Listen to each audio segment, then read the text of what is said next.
we're getting a picture on the TV. Oh, we got a good picture, huh? There's a great deal of contrast in it. We can make out a fair amount of detail.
By far the biggest tournament of death ever.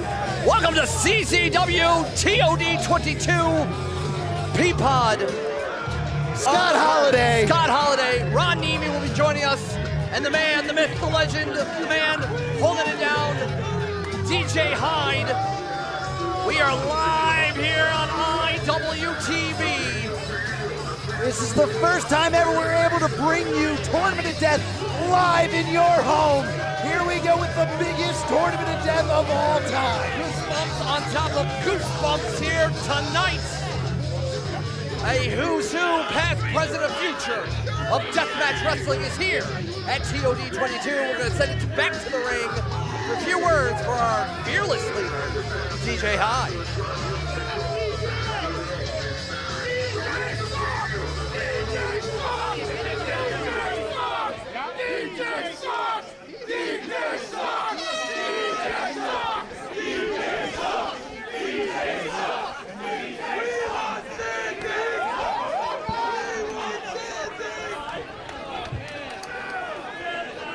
You guys want to keep going? That's fine.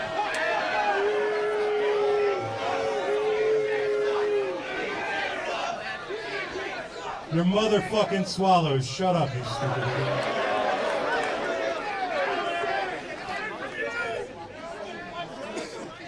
All right. Enough of being DJ Hyde. I'll be myself for a moment here. Before we start this tournament, I have a few things I want to say. First and foremost, I want to thank my family for allowing us to put this on out here every year. My mom, my nephews, my wife, my 97-year-old grandmother's up here in the house now. All right.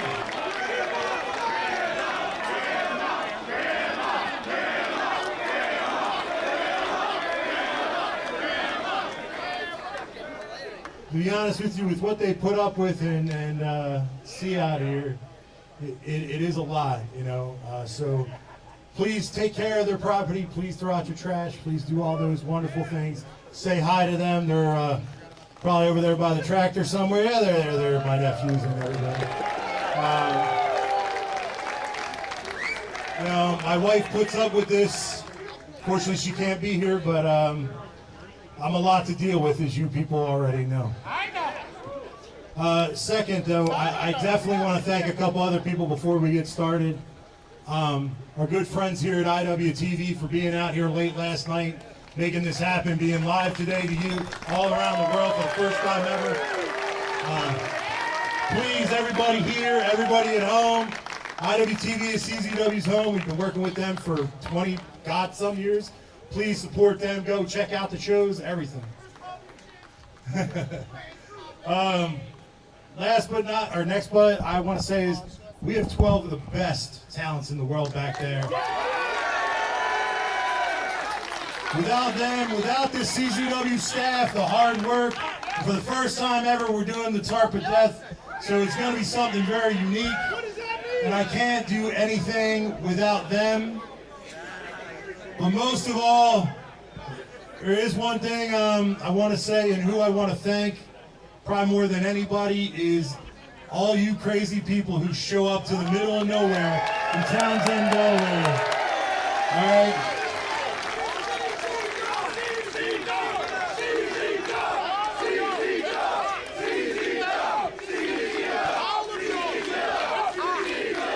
We're going to show up here, and every year, now that we're back, we're going to show you why CZW is CZ fucking W, and we are the #1, the best. This is the #1 deathmatch tournament in the world. Welcome to Tournament of Death 22.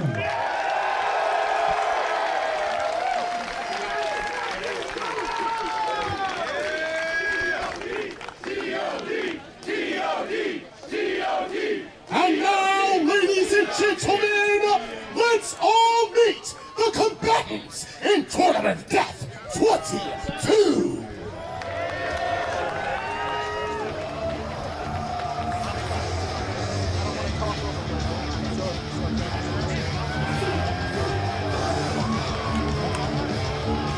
Entrant number 1, the human meat grinder, Slack. Entrant number 2, Eric Ryan. Entrant number 3, the Psycho Samurai, Akira. The 4th entrant, Hoodfoot Maurice Atlas. Being accompanied to the ring by that living piece of shit, Stephen Jury. This is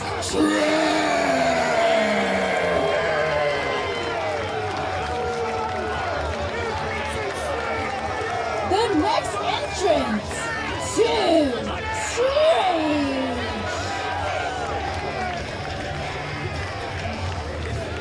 Your next entrant is Vladimir Putin's least favorite wrestler, Dmitry Alexandrov. The next entrant, JJ Allen.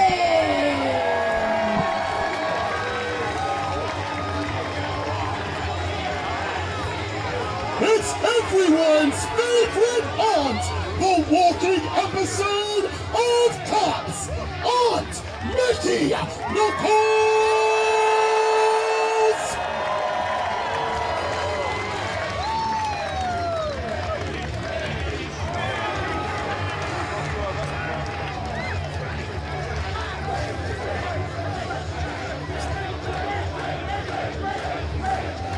And the next entrant, the ultra-violent psycho shooter, Drake Younger.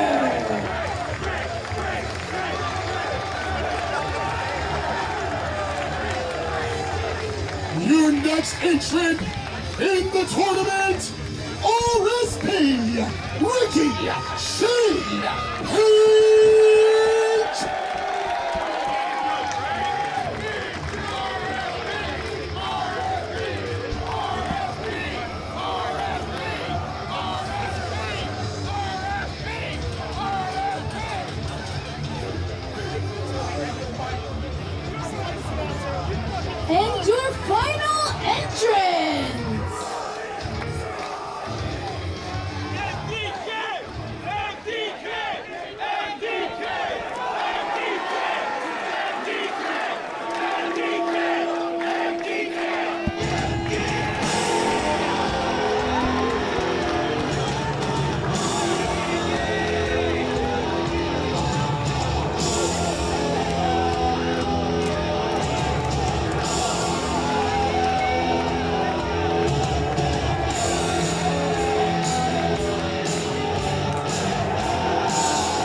Bring it in for Nick fucking Gage! Peapod is like 90 degrees out, and yet I have goosebumps. Here comes the god of this shit. Here comes Nick Gage. It's great to see him back in Tournament of Death. It is insane, Scott, that all of these men, all of these individuals, all of these human beings, all the combustible elements are all here in probably the biggest Tournament of Death to date. Everyone is here in the combat zone in what is the biggest Tournament of Death we've ever had. And Nick Gage, of course, the Hall of Famer, making his rounds. And we know that he is facing probably the biggest villain in modern CZW history in Dread. Dread and Nick Gage, which could be the finals. Could be the finals. It's the opening round. It is an opening round matchup. Look at these matches up. Schlack is going to be taking on Tim Street, RSP and Mickey, JJ and Eric Ryan. And we already mentioned Gage, Dread, Akira and Hoodfoot, Drake Younger and Dmitry Alexandrov. 12 past, present, future of Deathmatch, of pro wrestling itself, is right here at Tournament of Death 22. The field is so stacked, I'm almost sad that we're going to lose half of these competitors. Taking the obligatory Tournament of Death commemorative combatants photograph.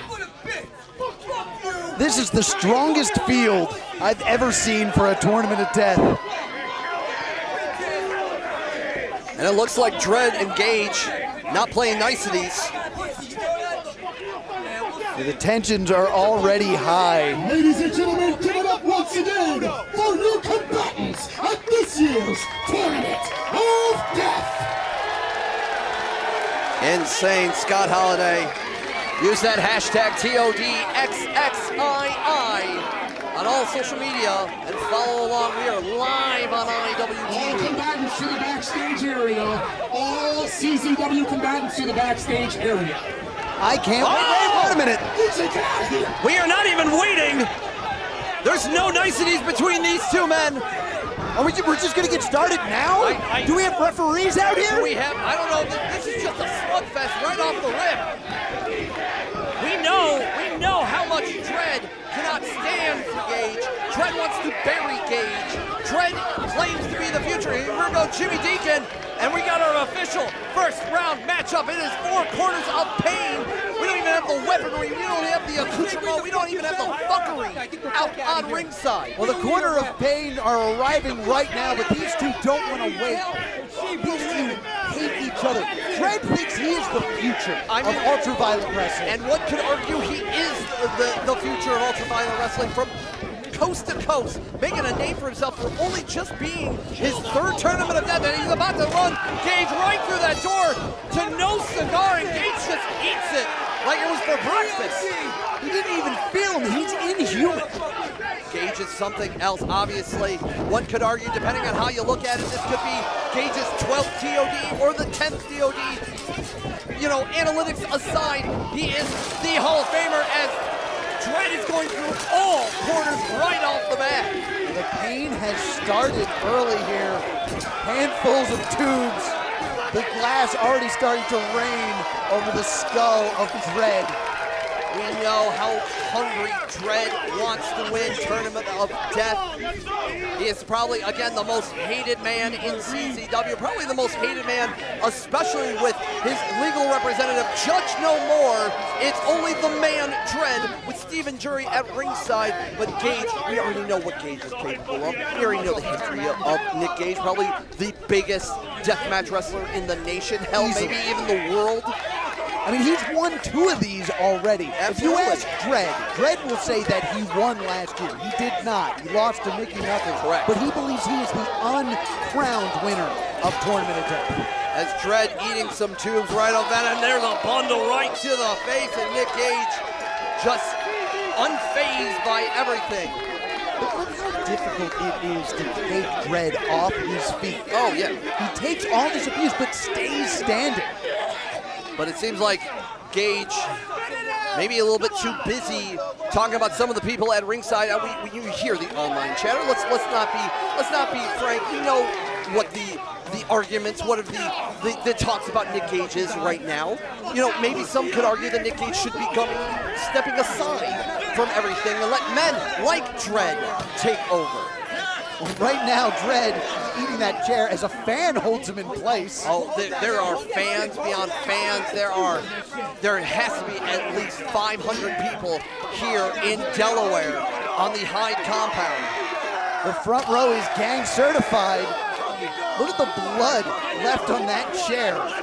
It looks like Nick Gage got, maybe cut from some of the tubes, some of the damage, and well, speaking now, of that tube. Yes, and that's not even a tube. I think that might be a fork? Fork, maybe a screwdriver? I don't know. I think he's going to try to take out the eye of Nick Gage there. To blind Nick Gage. Dredd has been transforming into this new beast. There's no robes, there's no wigs, there's no funny niceties anymore. This is just now pure anger and violence. He is slimmed up, he is toughened up, he is becoming a menace wherever he goes. It's Dredd. Yeah, this is the most intense version of Dredd I've ever seen as he picks up one of those boards that now just have shards of glass taped to it. Oh, just racking it over the skull of Nick Gage. As you hear the thunk of the door going off the dome of Nick Gage. And remember, this is a tournament. Not only you go through the first round, you have to survive in a triple threat second round and, of course, the finals. And who knows, this whole tournament, any one of these competitors could be the winner, could be coming out of it, could in any other place would be the main event. In every other company, CZW is bringing you 12 the hungriest individuals here for Tournament of Death 22. And now Dredd again with that board. Just landing with a thud. And look at Nick Gage, worse for wear. Dredd, like the Babe, calling his shot right now. Well, it looks like Babe and pigs and animals. That's what Dredd is trying to take Gage out and trying to take the old dog and shoot him out back. That's what Dredd's MO is. And you saw he went spine first right into the corner of the guardrails there. A lot of awkward angles there. I mean, this whole thing is, let's be honest, Scott, awkward at its best. Yes. That's what deathmatch wrestling is taking your whole environment, taking the art of wrestling and turning it on its head, and taking everything, including the kitchen sink, against your opponent. Yeah, this is definitely more of a Jackson Pollock now, as the spew of red and white dust coat the canvas here. And I've seen some of the things in the back area. Look at Dredd just living in it as this whole crowd probably firmly in Nick Gage's corner, and Dredd wants to play spoiler, especially with Stephen Jury in tow. I think one thing that's underestimated is the power of this crowd, of the MDK. What Gage rides off of is that energy that this crowd gives him to keep going, to keep fighting. Yes, but also one could argue that the crowd can be so fickle that as much as Gage has been so good and so historic, is his current run the same energy that you would see from years before? But it looks like the hungry old dog still has new tricks on his side, but Dredd's so powerful, taking it straight back to Gage. Just dropping those potatoes. This has just turned into a bar fight here. But there's that gang I was talking about. And now, I think that was a white monster.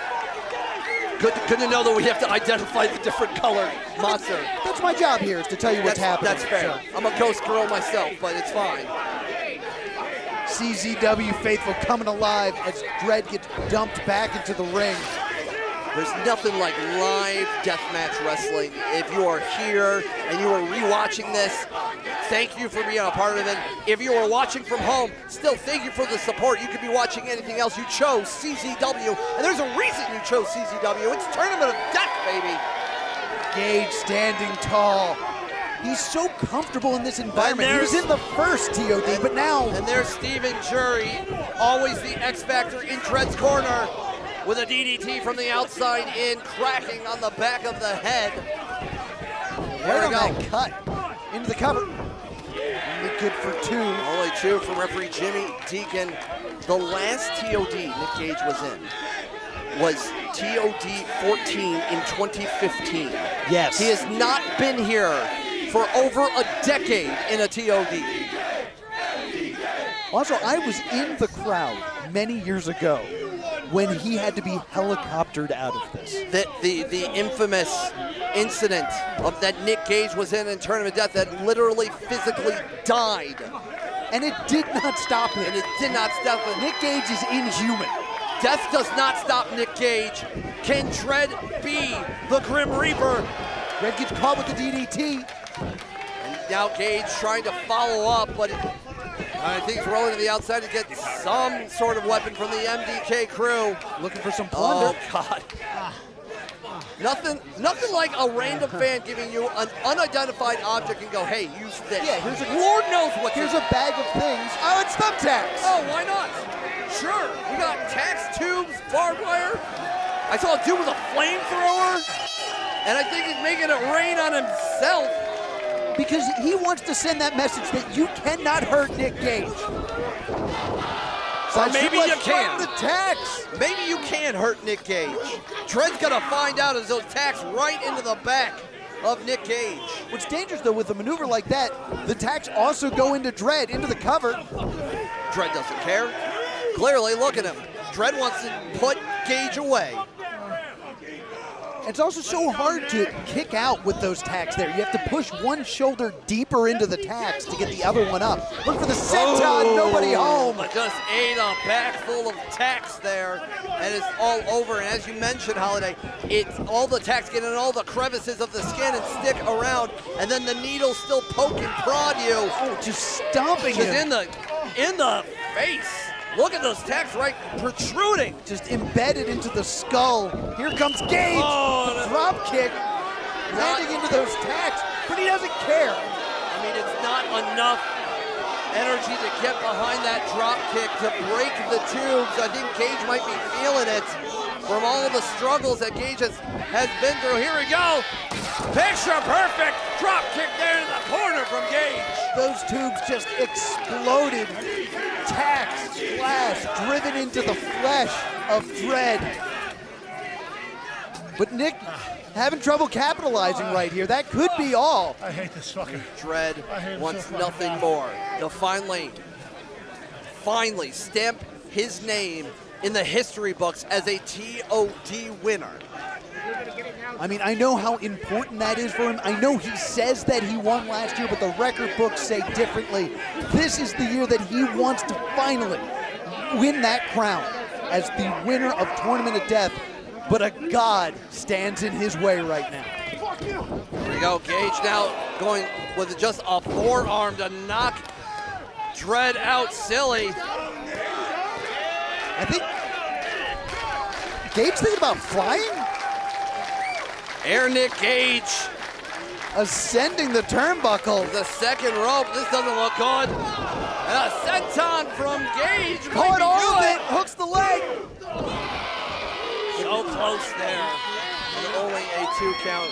The wear and tear on Gage is definitely being shown here as he's not following up as we see these tacks. The great IWTV crew catching all of the action here tonight. Let's see what Gage is coming out with. Oh, it ain't Nick Gage. Brought out the pizza cutter. Gonna save it for later though. Save it later. Oh, you're gonna savor it. You're gonna work for it. You're gonna warm up the oven. Or going straight into it. The CZW faithful are bloodthirsty. Pizza cutter in hand. There we go. Wham, bam. Thank you, ma'am. That pizza cutter grinding into the forehead of Dread. taking a little bit of a slice out of crime from Dread. Taking requests, taking orders. Gonna give everybody a good look at this. Everybody's getting a slice of Dread. Trying to remove the top, the cranium of Dread. And this is still the first match in a tournament. Lord knows who has to follow this. I mean, on top of that, one of these individuals is gonna have to wrestle again. And possibly a third time if they want to get to the finals. They are expounding so much energy, but the hatred flows through like the blood in the veins of both of these individuals. They want to not only maim their opponent, they want to literally take inches, years, days, whatever measurement you want of the lifespan of these individuals. Hatred and spite is an amazing motivator when it comes to a death match. And there is so much hatred between these two men. Gage is, I feel like he's only running on adrenaline and the MDK crew. And now, the full world tour is complete. And once again, the pizza cutter driven into the flesh. Let's see, setting up. I believe that is a television covered in light tubes. As seen on TV and live on IWTV, a suplex into the TV of tubes. Nick Gage seeing red as he's looking to put Dread away, trying to destroy the dreams of Dread, who believes that this is his year. A man that went to the finals of TOD last year, and then all of a sudden loses in the first round. What a fall from grace that would be. But this was the first match booked for TOD because both of these men wanted to destroy one another. Oh, absolutely. Here we go. Pointing to the skies, but again! Oh, again, Steven Jerry. And Ricky, who has been coming to the aid of Gage, becoming an X-Factor, but that momentary distraction was enough for Dread to kind of get his bearings back. I mean, he's got that fencing. Dread will use Jury as a distraction, and he only needed the moment. He's turning around. Into the suplex, kind of a jackhammer into the cover. And that's got it! Dread moves on. Nick Gage eliminated in the first round of Tournament of Death 22. Give the assist to Steven Jury, though. Here's your winner, advancing to the next round, Dread. Dread continues on in Tournament of Death 22. I'm gonna sit out the next one, Holiday.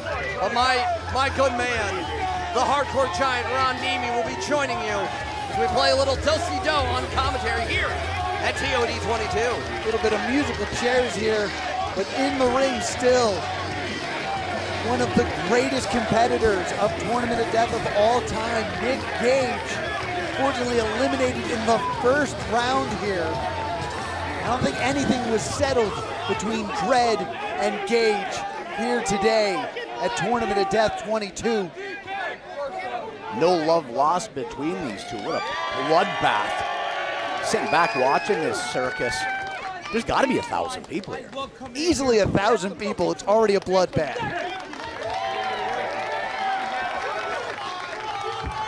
I was saying, I love you people, and thank you for coming to TOD. Listen, man, I'm gonna keep it real with you. I might have lost that match, but I'll tell you the fucking truth. I felt good in this fucking ring.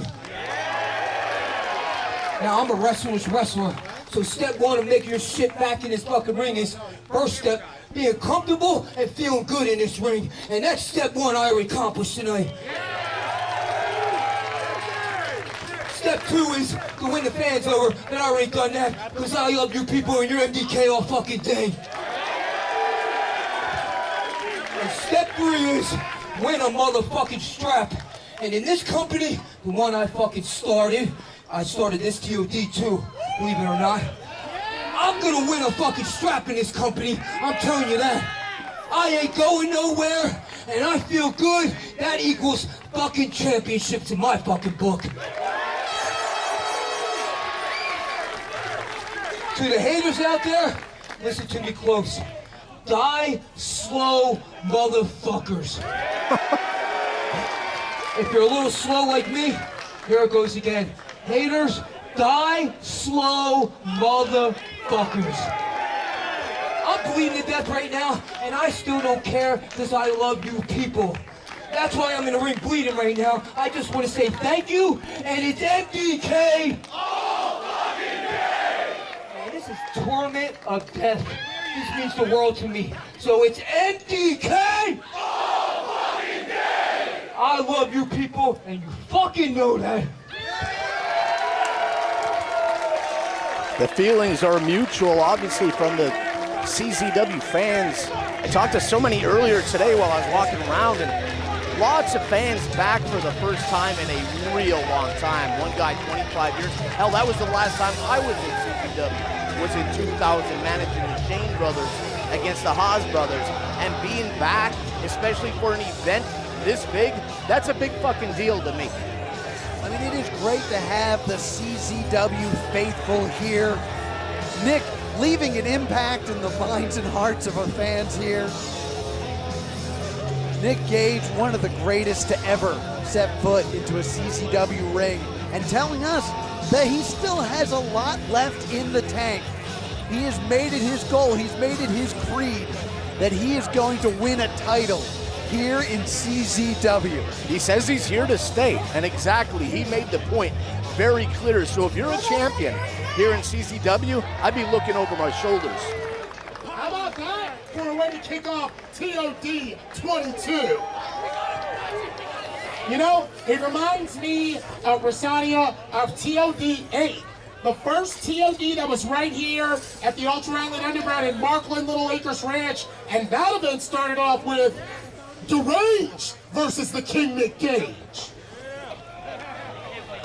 And here we are all these years later, and Nick Gage is still kicking off the Tournament of Death in a bloody fashion. So Larry, this is my 4th Tournament of Death. So I just want to ask the fans, for everybody here, by a show of hands, who is here for the first time today? A lot of first timers here. Impressive! Welcome to Tournament of fucking Death! Rosaria, I like that. And I like that. At first I was going to say, don't tell them to raise their hands. We're not at school. Have them make a little motherfucking noise. But no, I know that was very much more like MTV Jams, Nick Cannon wilded out, and hey, the logo's changed up in this motherfucker. We might as well have a host that knows how to lay it down just like you. I'm not going anywhere, I'm just saying, I'm giving her the rubski. Oh my God, Rosaria, look at this. Look at this. Wire table. Jeez. And what other type of fuckery do you think they're gonna bring out from the back? I mean, last year there was a barbed wire watermelon. We had a barbed wire chicken. Sup, girl? I don't know if that ever made it to the ring, but when you look at everything that the fans bring, there's a lot of impressive things. I saw a guitar over on the Tarp of Death. So whoever brought that, that was pretty cool.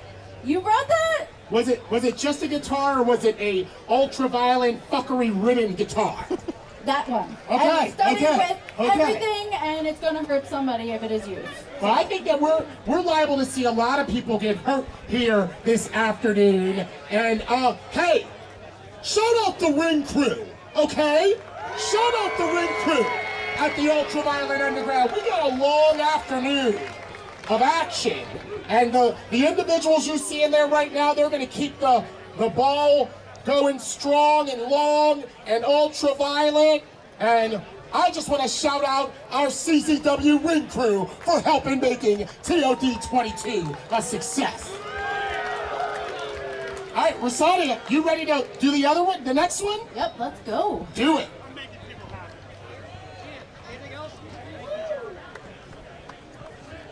The stage is set as we continue on here at round 1.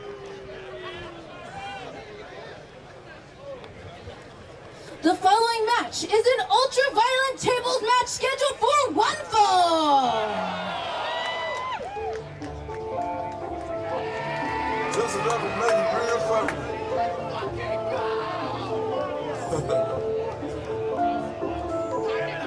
Yo, that's fucking man.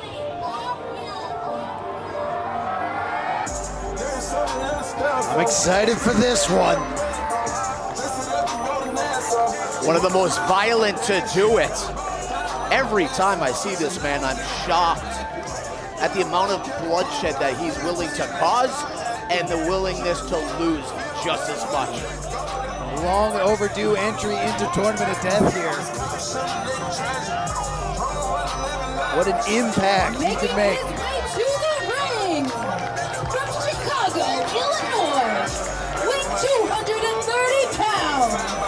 He is the Saucy Butcher.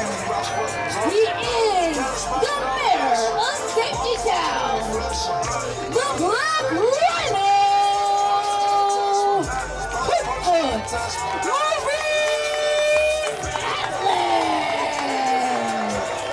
And Hoodfoot's been on a hell of a run throughout the deathmatch scene, traveling seemingly everywhere, and yet every time he's in the ring, it is just a complete bloody massacre. Like I was saying, completely overdue. I'm so glad to finally have Hoodfoot here in the combat zone inside of Tournament of Death. A very interesting draw for Hoodfoot here.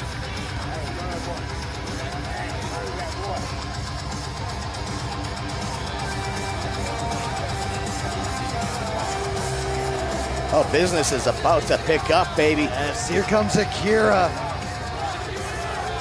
This is a man who knows how to hurt you. Hybrid athlete. Globe-trotting across the world over the last couple And years. his opponent, making his way to the ring, made in the USA, weighing in at 200 pounds, all natural. The Big Japan Pro Wrestling King of the Deathmatch. He is former BGW World Champion, entering his very first Tournament of Death and his last. The Psycho Samurai,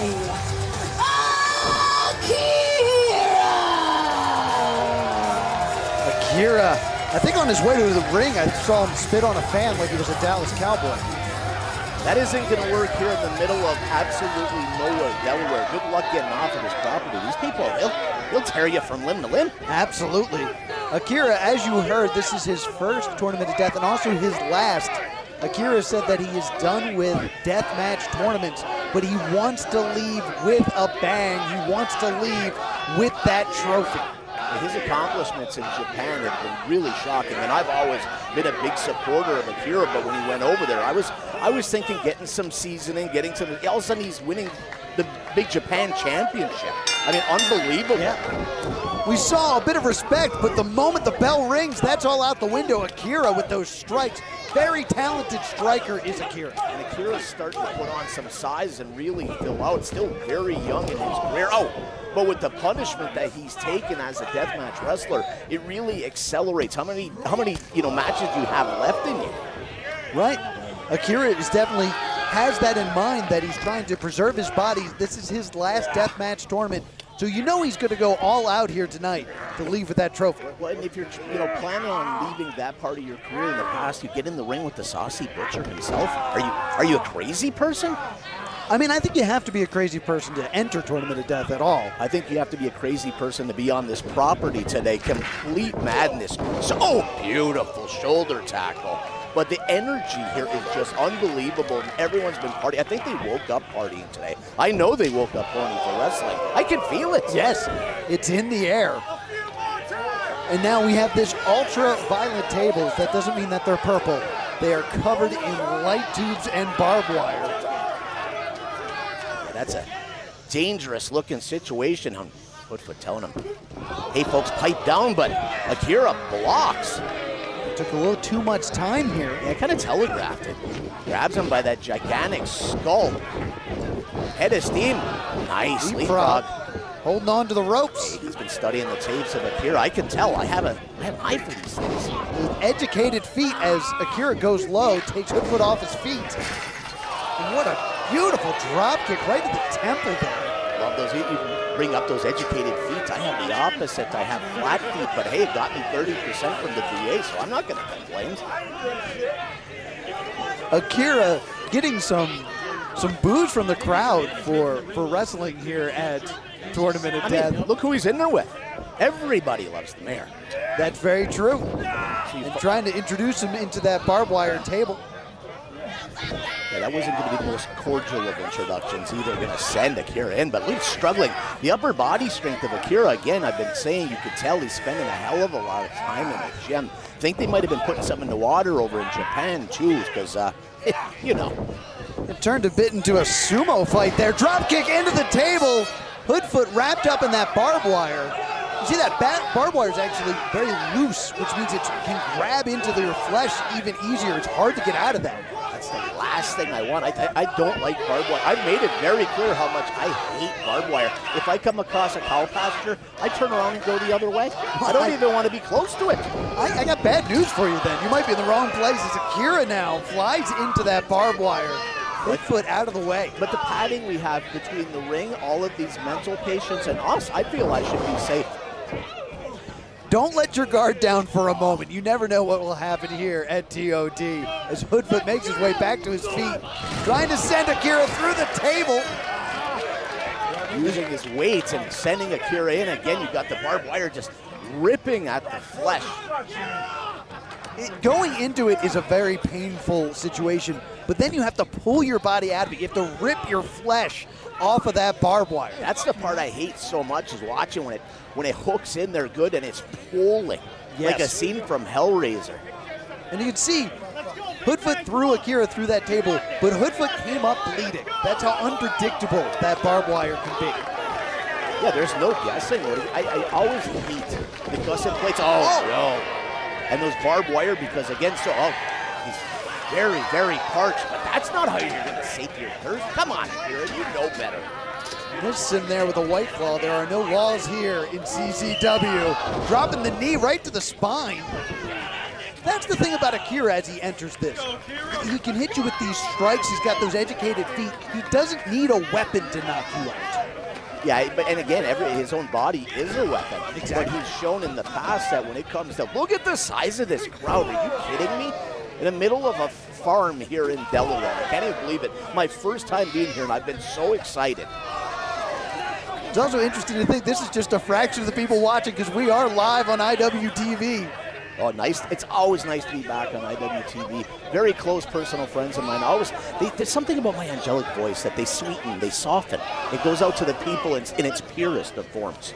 Turnabout, fair play, returning the mist, swapping fluids. And that was just for Hoodfoot. That was just a little bit for him.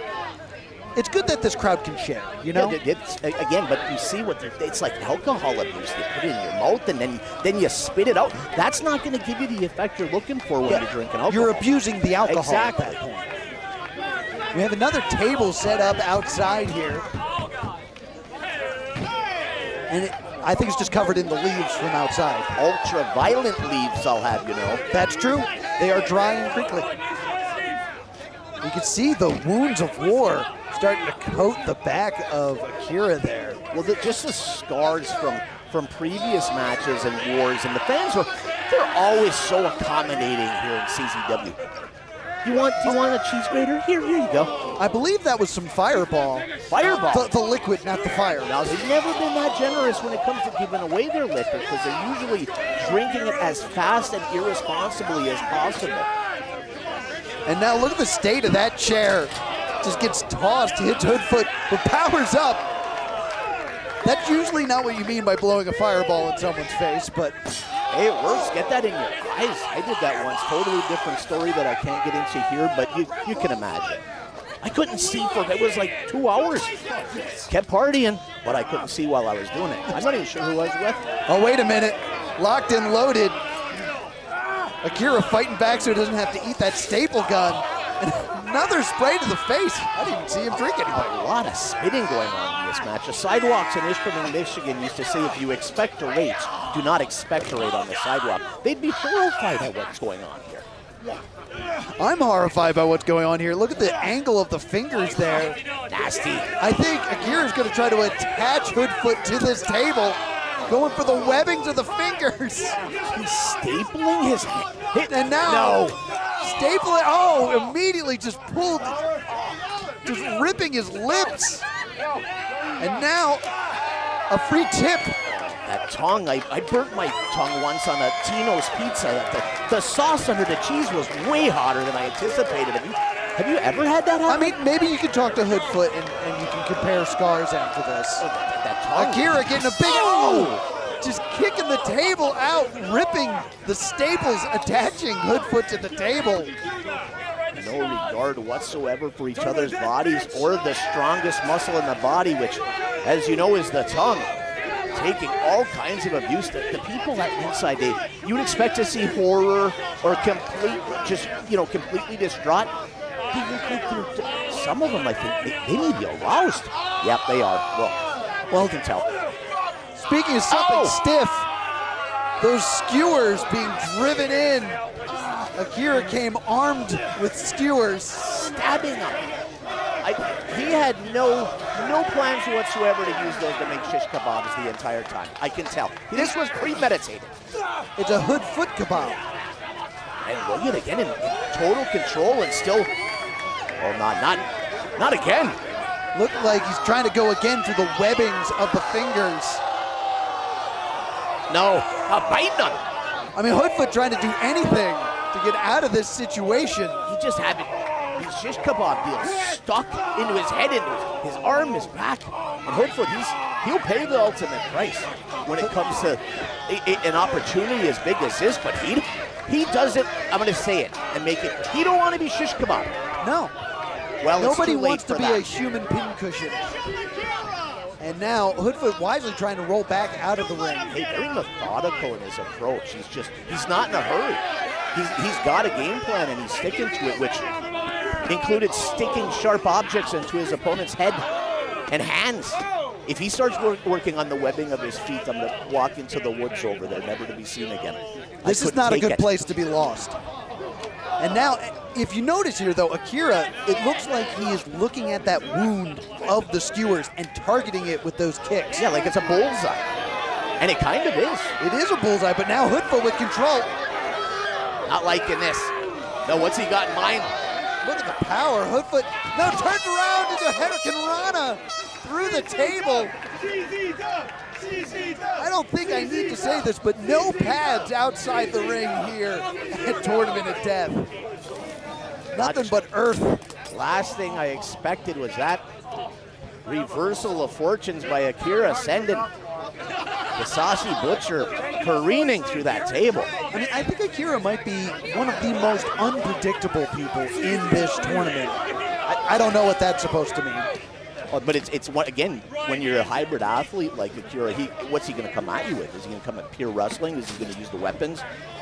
Is he going to combine the two? Yeah, because Akira is comfortable no matter what the situation is. Akira, again, in control here. What a shot! Yeah, just flesh and bone colliding, firing back. What you can do, I can do better. And now, face to face, just laying in these shots. Those are right on the button, but neither competitor willing to relent here. They're both scoring. Look at these. Beautiful. Right across the jaw. Now open hand, going with those low kicks to the shins. And now, I think maybe some sliced bread coming up. I was always a favorite of the number 2 version of the sliced bread. Look, he's staggering. He's on rubber leg street. Akira. Oh, look at the power. Look at the power of Akira. Into the cover. Hoodfoot, not a lot behind that kick out, but keeps his dreams alive. Hey, I seen an ambulance earlier, but if there's any cops on his property, Akira's going to be arrested for fucking premeditated murder. As for now, he's getting away with it. Half of these people don't look like a snitch in the house, so I don't think we have to worry about word getting out. I mean, we might. We are streaming live on IWTV. Ah, those people. Everyone be cool, yeah, okay? Hey, you, keep your mouth shut. Keep it between us. I don't know about the time here. He's a lot of time with rearranging the furniture, and I don't like the idea of turning your back to your opponent like that. I'd never turn my back to my Uncle Larry like that, ever. I mean, wise decision. But Akira's looking for the finishing blow. He knows he needs to do something to keep Hoodfoot down because Hoodfoot has been unstoppable. Well, the last thing you want to do with Hoodfoot is give him recovery time, especially when he didn't have to go on the offense. Hold on a second. See? Exactly what I was saying. Brain buster right in the center of the ring. Just when you think he's got no gas left in the tank, he comes up that he actually does have some gas left. About an eighth of a tank. So he's going to have to hold on. Is this it? Hey, look at how close. Look at my fingers. You can't get a piece of paper between them. For the folks at home, his fingers were very close together. And now Akira trying to get back to his feet as is Hoodfoot in pursuit. Yeah, like a predator stalking his prey. He's got him in the corner. But look, headbutt. Look at the hand of Akira. He's got those skewers again. I don't know if Hoodfoot sees it. Do you see the size of that giant noggin of Hoodfoot? It'd be like getting headbutt by a Brunswick 16-pound Euro and you got the fingertips. It'd be exactly like that. But worse. But worse. And Akira, again with the skewers. Oh, that's a very important artery. Nasty. Stabbing away. Into the spine. Akira up top, thinking slice bread number 2 through the table. Both men in trouble. Akira, I wasn't sure he was going to make it all the way over, and the last thing you want to do is come down at a precarious position on your head and your neck. Akira willing to risk it all here in his first and last tournament of death. Dropping the light tube, setting Hoodfoot back up on that table. He's got him in a dangerous position here and setting him up. He needs to go up quick if he's going up, and kudos to the ring crew tightening up that top rope. So Akira risking it all. Double knees. Into the cover on the table. Got him. That's it. Here's your winner. Advancing to the next round, Akira! What a match. Akira showing what he's willing to do, what he's willing to risk to move on here at Tournament of Death. We will be seeing Akira in the semifinals. I got that holy shit look on my face because holy shit, what a match. And now Akira tried to take it out on this table. Yeah, that table's been going into business for himself. I could tell he had that look about look. No, look at the cut he just gave himself. Shout outs to Matthew. Some tables, you just don't fuck with him. You can tell just by looking. Yeah, it looks like that table will also be moving on in Tournament of Death. That one's still got some life left in it. Respect between these two competitors. And now that the bell has rung, the respect has returned. Hoodfoot put an amazing effort here. Repeated stab wounds to Hoodfoot, but still able to walk out of Tournament of Death under his own power. We are only 2 matches in here in the first round of Tournament of Death. Akira and Nick Gage punching their tickets to the semifinals. Peapod, welcome back. Hi. Good to have you here at the commentary desk. All right, CZW faithful. So far, are we having a good time? I sure am. That's right. And the afternoon has just begun. So far, we've seen Dread advance into the semis. We've seen the Psycho Samurai Akira advance into the semis. And we've got so much more to present. I have a feeling this next one is going to be a sleeper for round one of TOD 22. This next contest is going to happen. It's only entitled Barbed Wire Madness.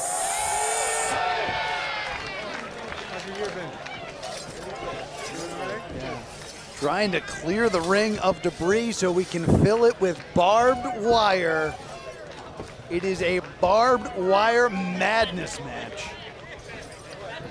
Watching that match between Akira and Hoodfoot, two Midwest men now making their name across the world. Oh, here comes the barbed wire. Feels madness. great, man. Hey, real quick, in between us setting up, just want to shout out the other voices on the call here for the broadcast. How about making his CZW debut, the hardcore giant, Ron Nemeo, this bitch?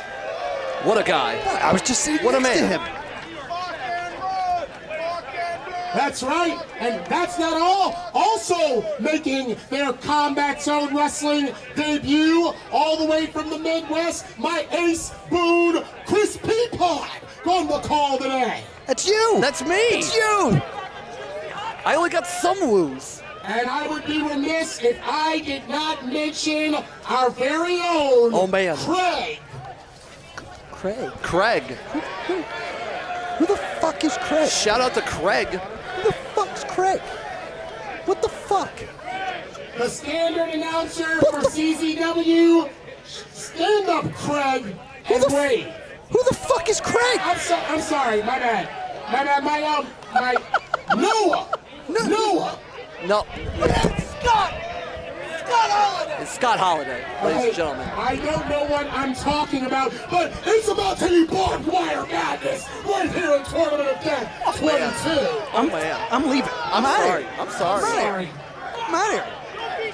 No. Stop chanting Craig. There's no Craig. All the voices. I thought his name was Craig. No. I thought he was Noah. I don't know what I'm talking about. Yeah. But we got I've known Larry for madness years. on deck. This is great. This is a great time here. Well, it's good to be here with Craig. No, you're not. That's right. Shut Juicy up. Hot dogs all afternoon long. Do we got time for another match? You know, I'm gonna whip Larry Legend's ass. I've been putting in time for years here. Scott Holiday is going to be entering in the All tournament. right, are we ready for a little barbed wire madness? I'm ready for a lot. Let's get on to our next opening round bout here at TOD 22. I'm gonna compose myself here Well, because I'm very excited for this next matchup.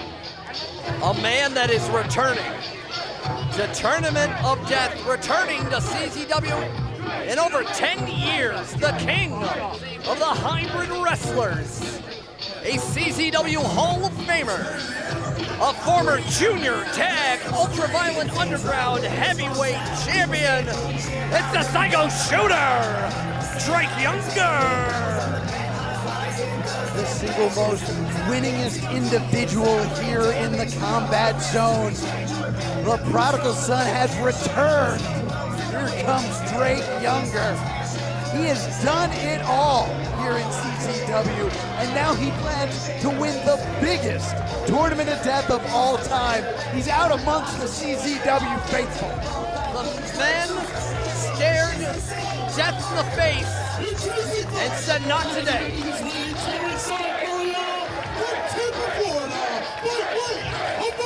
He is a recognized King of the Deathmatch winner, a recognized Tournament of Death winner, making his return to the Combat Zone, the ultimate Psycho Shooter, Drake Younger! The man entered CZW at Tournament of Death in 2006, won TOD 6 in 2007, won Best of the Best. This is his 8th TOD in the history of his life, but he is facing a man that debuted in CZW last year at Cage of Death, representing Texas Death, representing the Combat Cult in McAllen, Texas. representing the 502 in San Antonio, Texas, it's Dmitry Alexandrov. Armed with scissor bat nunchucks. What the- New sentence. What the hell? And his opponent, now residing in Austin, Texas, by way of St. Petersburg, Russia, he is Vladimir Putin's least favorite wrestler, Deathmatch Jesus, Dmitry Alexandrov! Talk about a man that represents everything about Texas Deathmatch and a hybrid wrestler in his own right. Taking on, again, we speak about men facing gods. Yes. This is another representation of that Drake and Dmitry. Almost two shades of the same brush. Almost two sides of the same coin. Drake and Dmitry have more in common than you think. But we are ready for something very fascinating. Two specimens of that hybrid wrestling style. And the madness has begun. Look at this. This is Dimitri's second match here in CZW. Coming from Cage of Death and now Tournament of Death. What a way to make a name for yourself. Dmitry Alexandrov has been the man in Texas Deathmatch, proudly representing Texas Deathmatch. But he's in there with Drake Younger, the only man to win both Tournament of Death and Best of the Best. Drake Younger has done so much in wrestling, and it looks almost better than he ever has. Clean and sober. I believe he was telling us before the show started, 8 months sober today. Well, what a great way to celebrate. What a great way to celebrate in the biggest Tournament of Death, and you being carved up like a turkey in barbed wire madness. These two looking to use that barbed wire. Reversal here. Drake putting on the brakes. Again, showcasing that hybrid wrestling style and trying to go for Great counter. a half Nelson suplex there. It looks like now we got a overhead suplex there right in one of those barbed wire doors. Drake was a little bit lucky there. Let's have 1, 2. Go ahead, sorry. No, you got to call the pinfalls. He was a little bit lucky there in that it fell off the ropes, and thus he didn't get developed into it. It's still gonna hurt either way, and especially with Dmitry with that long hair of his that definitely spells disaster. And now we have a barbed wire wrapped crutch. That's not the intended purpose of this item. None of these items are go for their intended purpose, but they're going to Into be the cover. useful. And only a 2 count from Dmitry. Very interesting thing I'm noticing out of Dmitry is he seems to be trying to end this match early, which is very wise considering that he's going to have to wrestle again after this match if he's able to get past Drake Younger. The smartest man, I think, to date thus far in trying to make things quick, making Drake trying to expound at so much energy. Again, they have to potentially wrestle 2 more times here tonight. And the second round are 2 triple threat matches. Drake, Which is already going to be madness in itself. it just gets more and more dangerous. Drake quickly remembering what it's like to be in Tournament of Death. I mean, we saw on the CZW YouTube, which, by the way, if you have not subscribed, go check it out. We'll have post-match promos and interviews and whatnot, but we saw that what's been going on and some of the headspace between both of these men. Both of these men respect each other. Drake even said to Dmitry, like, I've been in your spot. I know what you're fighting for, but I'm bigger, better, and badder than ever. Schoolboy roll-up. Trying to steal this one is Drake. Again, but a size difference, a height difference between Dmitry and Drake, and took Drake off his game with that big boot. And now trying to find whatever the next barbed wired item is. We found a steel chair here. I don't know what Dmitry has in mind here. Surprisingly not covered in wire. Yes. A reprieve from the madness. Spoke too soon. Well, spoke too soon. You know, a chair is only as good as what you place on it. That is a barbed wire light tube door. What a sentence. Only at Tournament of Death do I get to say things like that. I don't know, I really like that nunchucked scissor bat. But Drake Younger going to Try to chop down the tree that is Dmitry Alexandrov. And maybe got a bit too much time to recover there. So Drake back on his feet, trying to fight back here. But he knows what's behind him. Drake looking like a whole other animal nowadays. Here we go, smoke him if you got him. And it looks like not enough is, once again, Drake going after Dmitry into the temples. Yeah, he might have just saved his life there, because it looked like Dmitry was thinking power bomb. Here we go, and now a barbed wire bat right in the chest. You see the anguish across Dmitry's face here. The bloodthirsty fans here calling for more. Of course they are. They've already seen so much violence, and we're still in the first round of Tournament of Death 22. Both men on the second rope. This does not spell good for anybody. Very dangerous situation here. Let's see what. But Dmitry getting caught here. Got up high on Drake's shoulders here. Oh, here we go. Sits down into it. Wow, that might do it. No, Dmitry. The death match Jesus rises again. What is it going to take to move on here? I mean, all of these individuals know what's at stake, what the history of Tournament of Death is, what the history of making a mark in combat zone wrestling needs to be. Everybody is hungry for such a historic company in a historic tournament. Head first into that steel chair. Larry getting selfies. I believe that fell onto some light tubes as I hear the explosion. You hear the crunches. Just adding more shards of glass to this canvas. Northern Light suplex in, holds on to it. 1, 2, only a 2 count.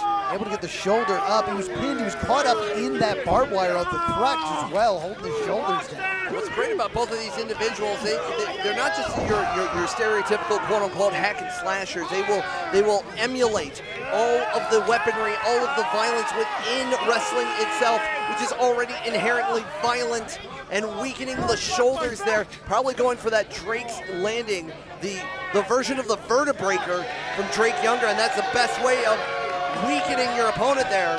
Right in the head and the neck and the shoulders. Blood starting to flow out of the back of Dmitry here. Once again from the DVD position. Got him up. Not enough. He's got that spider web draped across the opening there. Trying to use that to his advantage. Oh, that body drop. Drake might be sitting in that.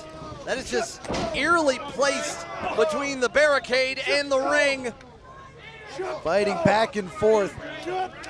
Drake in a very dangerous position here.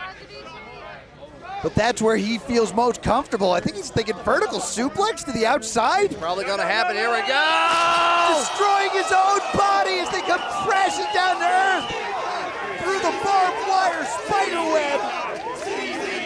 And here's the issue with barbed wire. Everything gets tangled up. Swallowed like a Venus flytrap. Look at that, right? The puncture wounds from the wire into the flash, as well as all of the security and referees trying to literally cut these men out. It goes in easier than it comes out. Got to finish this match. But both men tangled in the web. Yeah, unfortunately, yes. There's Dmitry crying in pain, getting tied up from his hair, from his scalp, from all the barbed wire. Trying to be removed from that frame. Has to lay there and suffer and bleed here on the ground of Tournament of Death. I mean, you knew with a very hairy man, hairy individual as Dmitry, you knew this was a real risk to do it, but these individuals know what's at stake. But these scars are going to last a lifetime, but winning Tournament of Death means immortality. Both of these men dragging their bodies back into the ring. And what a comeback story would be someone like Drake Younger. Broke his back, got out from from the chemicals that binded him to come back even stronger than ever to become another Tournament of Death winner. But Dmitry Alexandrov putting Texas Deathmatch on his shoulders, wants to come out of it as a winner as well, and putting Texas Deathmatch on the map. It is all here as both individuals fighting tooth and nail, chops after chops. I don't know how either of these men are able to stand, and as they throw these bombs, neither man willing to relent. Relent and repent. That's what I think Drake Younger needs to do if they want to take out Dmitry. Looks like Drake has barbed wire tubes there. Looks like some of them are already broken, so there's just shards of glass there. Younger gets hit with a forearm and spins him out. Shoulders down, that's got to be all. A version of the Blue Thunder power bomb, maybe a little bit of flosion action into it, whatever you want to call it. It all hurts, especially on the barbed wire wrapped tube. And Dmitry now asking maybe for his weapon of choice, maybe what he brought into the ring. He's looking for something to finish off Drake Younger. He's trying to spoil the return of Drake Younger here in the combat zone.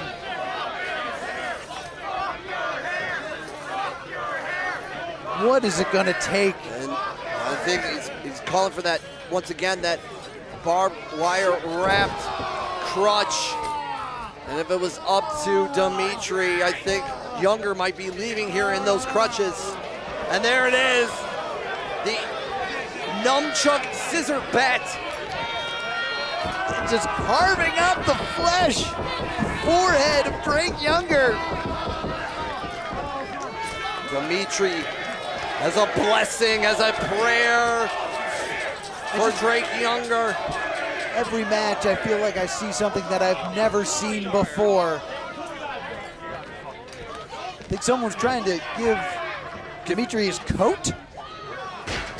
Odd time to wear a leather jacket, especially in this near 80-degree weather. I mean, I would come out here in Kevlar if I had to do this.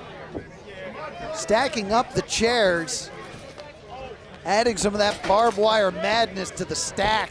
I think Dmitry wants to put Drake away, and looking like maybe an emerald flosion, maybe an overhead suplex. Oh, turned it Great around. counter.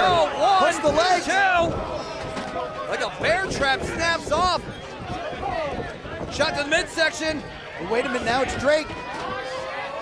Trying to butterfly the arms. Maybe not going for Drake's landing, but maybe going for a Tiger Driver! Sits down into the cover. No way! Dmitry will not be denied. Go, Drake. Dmitry wants to represent Texas Death for all of the men and women that have supported him to get him here. Now Drake Younger. Setting up those chairs yet again. Look at the faraway look in the eyes of Dmitry. Dmitry doesn't even know what state he is in, what coast he is at, but he's ready to probably get put away here from Drake. Setting up the barbed wire board.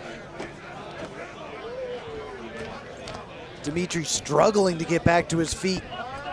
Drake looking to end this one, looking to punch his ticket to the semifinals. Here we go.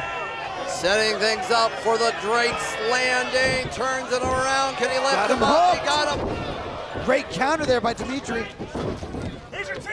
Catches the foot. Knee there. Here we go. Look at the power. Going for an emerald flosion.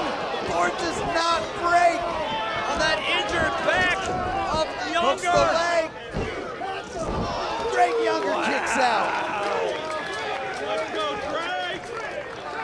Dmitry can't believe it here. Dmitry in shock. And that door, as soon as I saw that door thick up, and how thick it was and how it was set up, I did not think that was going to break. So much power and force. Dmitry wants to put it away for once more. Dmitry knows what it would mean if he was able to move on, not just in Tournament of Death, but over a legend in CZW like Drake Younger. Forcing Drake to look into his eyes. Dmitry he's saying that, like, I am here for your spot, your history. your record book, but a half caught him. Nelson suplex caught him. Now with the half and half, Drake. What's he thinking here? Trying to use those tubes. A version of the Drake's landing with the barbed wire tube. That might spell defeat for Dimitri, and that does. Drake Younger returns to CZW and continues to innovate inside the ring as he moves on to claim his rightful place. The ultimate psycho shooter, Drake Younger! Well, we know, if you saw on CZW social media how the brackets go, Drake Younger is going to be facing Dredd and Akira in one of these semifinal triple threats. But we have a matchup. What a matchup, but we still have so much Tournament of Death ahead of us. We're only halfway through the first round. There's so much more blood to be spilled here at Tournament of Death 22. I know Drake knows respect and knows so much love for the art of deathmatch. Drake's requesting a microphone here. Or maybe just a sign of respect. Past, present, and future of deathmatch is all here at Tournament of Death. Peapod, Scott Holiday, Ron Nemi on the call. More great wrestling coming up in a moment. Dimitri showing that he deserves to be here in Tournament of Death. Coming up short, but there is no shame in losing to a legend like Drake Younger. Dimitri is someone who I believe we will see in the deathmatch scene for a long time to come. Keep an eye on Dimitri.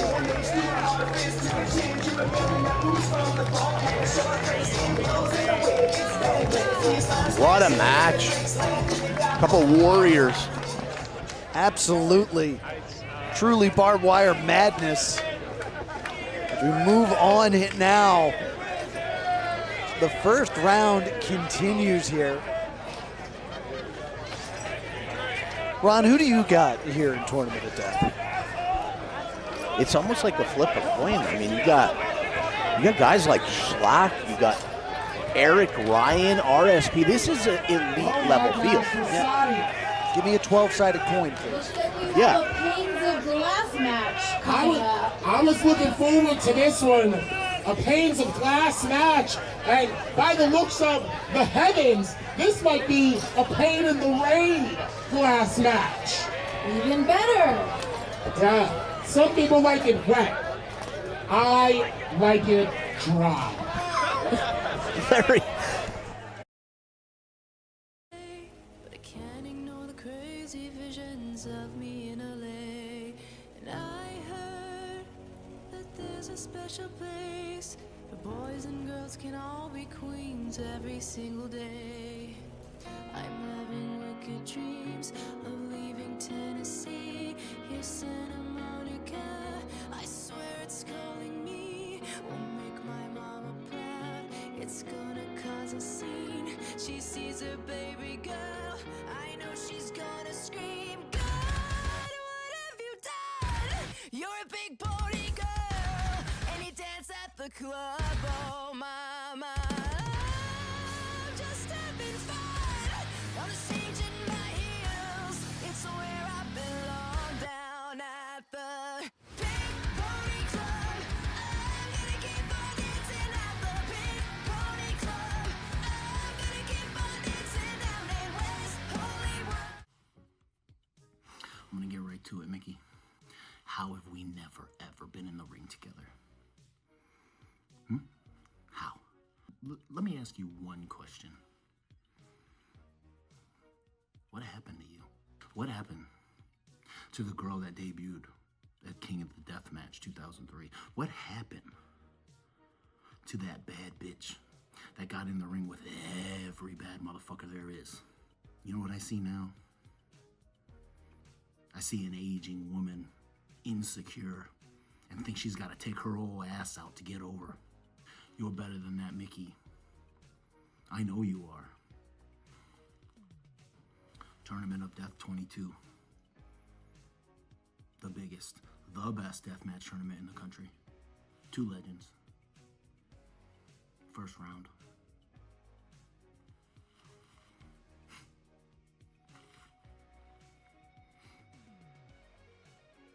What happened to you? What happened to you? God, what have you done? You're a big body girl, and you dance at the club, oh my. The following contest is a panes of glass match scheduled for 1 fall.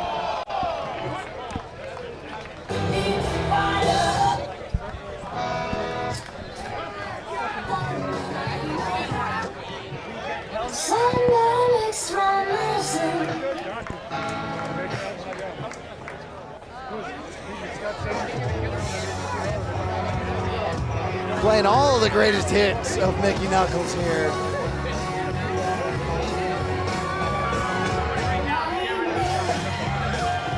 All business. And Mickey Knuckles knows what it takes, the returning champion here. Won last year's Tournament of Death.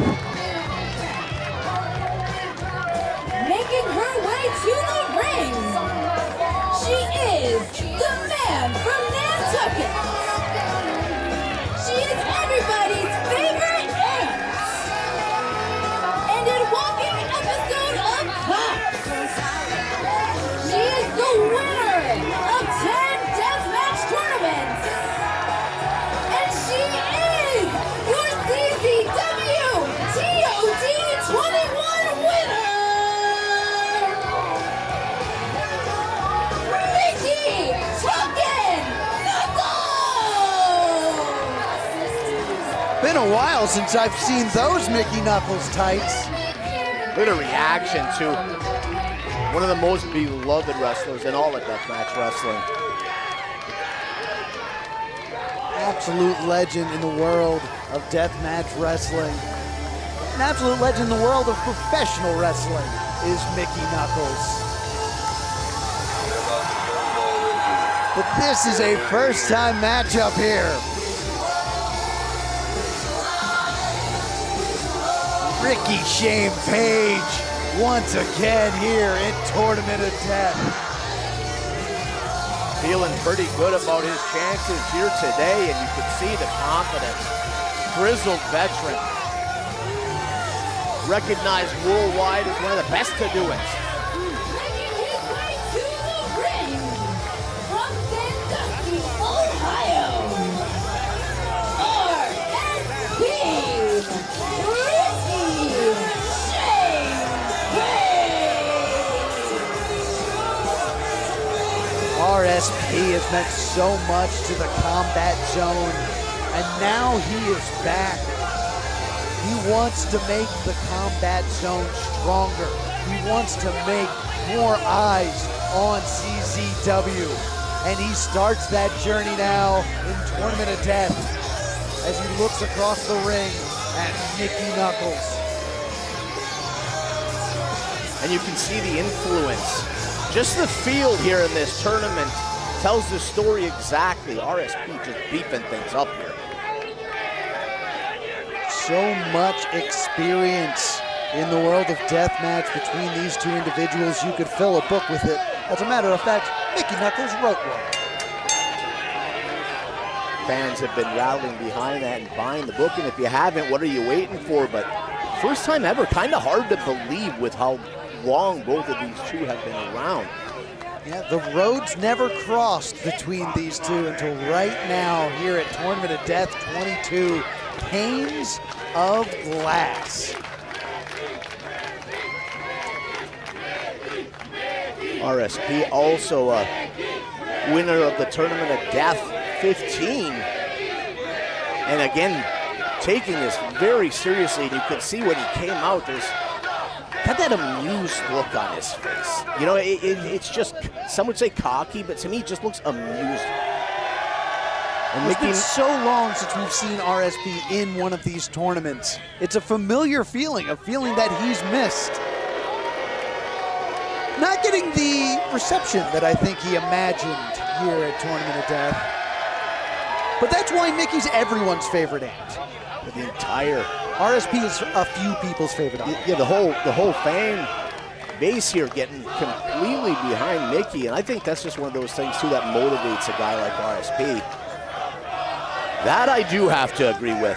Fuck Ohio. RSP totally Ohio. Great takedown there by Mickey. Looking for a chin lock, maybe. Nope, digging the fingers in, trying to rearrange the facial features of RSP. Mickey had some classic wars here in CZW with Lufisto going back in the day. Got the bowling ball hold locked in. Nice chop. Knife edge right across the chest, and Mickey says, here, let me help you out. Well, good luck missing those. My God. Would not give an opportunity like that to RSP. Yeah, he'll take you up on the invitation, and again, Mickey not phased at all. See, I will say this. Most of other people in TOD come in here with some sort of a strategy.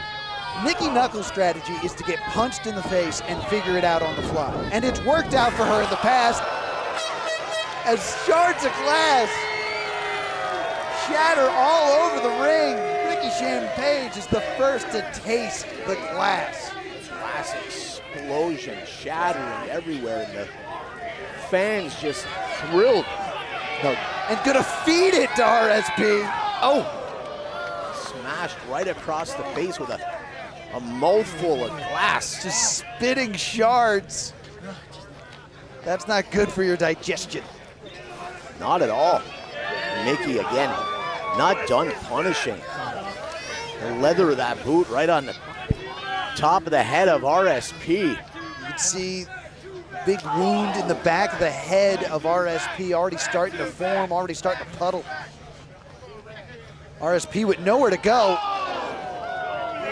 A little bit of payback here. She's so physical, and doesn't care. Giving up the size advantage. Oh, a little extra stank on that one.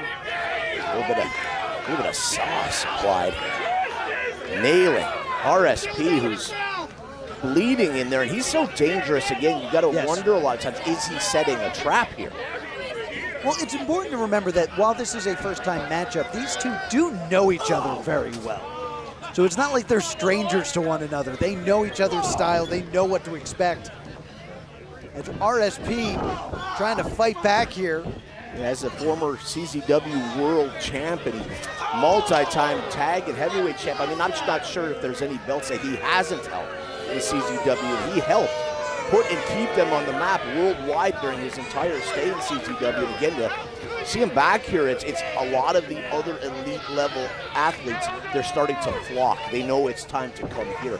This is where we're going to prove it. And now RSP got that glass perfectly positioned. Looking for the vertical suplex, trying to weaken Mickey here. Sends her for the ride! Landed right on the back of her head. Her feet clipped the turnbuckles there. Awkward landing. You see the blood there. Hooks the leg. Mickey out at 2. And I don't like that type of landing when you're dealing with glass, and it's just so many different parts of the body are in a chance of getting lacerated, which is exactly what happened. And now just dragging Mickey through the glass like a cheese grater. Tearing at the arms and the back and shoulders. Mickey Knuckles just, like you said, going through a meat grinder, now rubbing. So disrespectful, rubbing that glass in her face. I mean, not only will you get those lacerations from the shards of glass, but they will become embedded in your flesh. Mickey's going to be picking those out for weeks. RSP got the glass set up, but you can't take that much time with somebody like Mickey Knuckles. She just does not fuck around. Interesting suggestion here from the CZW faithful. Mickey pretty good at taking direction. But put a little unique spin on that. Your wishes, my command. The people, they like it. Forget about the shards Especially of that glass. guy, I know he does. The teeth being embedded into the flesh. So dangerous. You know, a moment ago I was going to say that RSP feels comfortable in this scenario. I don't think he saw that coming. I don't know how you prepare for something like that. Maybe wearing a cup, but good luck. Good luck wrestling or competing again in an elite level tournament like this, and she's in there, going to town. I don't know what Mickey's thinking. Got that pane of glass precariously set up on the middle rope here. Yeah, not a lot of room for error here. Slams first. Oh God, his face just right through that glass with the explosion. Referee checking closely, but good luck. Into the cover here. Uh-oh. A look at the forehead of RSP. Oh, just embedded deep. That's through the other side. Disgusting. Not good. Through the pinky. No. Now, Mickey's gonna take it out for him. What the fuck? My stomach is churning. Brutal. Nasty. Again, willing to go well past wherever the line is. She just passed it up quickly. We just saw Ricky Shane Page get impaled. And this match will continue. And look at Mickey Knuckles smiling in there. Well, she loves it. And if you're Ricky, you got to be starting to second guess some choices in life recently. Coming in with the hip attacks. Mickey's really starting to feel it here. Ricky, on the other hand, he's about to feel something else as that glass is draped over. And that's the Mickey Knuckles that we know. Mickey Knuckles dropping the trunks. Full head of steam. The most violent hip attack. Got him. Knuckles. Whoa. RSP absolutely showered in those glass. Here's your winner, advancing to the next round, Mickey fucking Knuckles! Did you see the look in the eyes of Mickey Knuckles? Mickey Knuckles looking to go back to back here at Tournament of Death, putting down RSP in our first round. What a match. Returning champion of last year's Tournament of Death. I was here. Are we going to see a repeat? I was here when Mickey Knuckles won last year, but I don't think I've ever seen that look across the face of Mickey Knuckles. Mickey Knuckles is here to do it. Mickey Knuckles is here to go back to back. Yeah, that was sheer determination, and doesn't look like there's anything stopping Mickey Knuckles on her way. I'm going to tell you what, man. I've always said if I was a gambling man, I'm feeling like a gambling man tonight. Things starting to look good for Mickey Knuckles. Mickey Knuckles showing why she won last year. If I'm in the back, I'd be terrified to know that Mickey Knuckles awaits in the semifinals.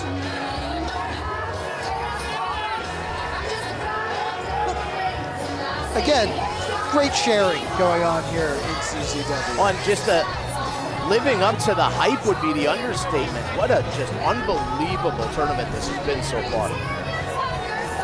We got 2 more matches just in the first round here. Not to mention the first ever tarp of death. Who knows what's gonna happen in that one? Tarp of Death is going to be one of those things they're going to be talking about for a long time. I'm not sure if they're going to be talking good or of horrors and complete. Do you remember when it happened? Because you want to talk about unpredictable. Anything can happen. Anything at all and everything will be happening. So don't go anywhere. We still have so much for you here at Tournament of Death. All right, ladies and gentlemen, Hey there, pal. Oh, something. Eric Ryan. Oh, Chuck, the man himself. TOD this year, huh? Yeah, I need a few more scars on my face. You know, I think this is like my 6th one, possibly. You know, and I'm going to train harder than I've ever trained before.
Time to party.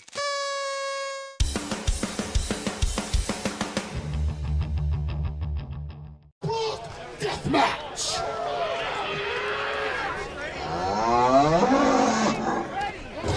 Well, somebody's about to yay their last haul as UK Cowboy Tim Strange coming to debut his first TOD.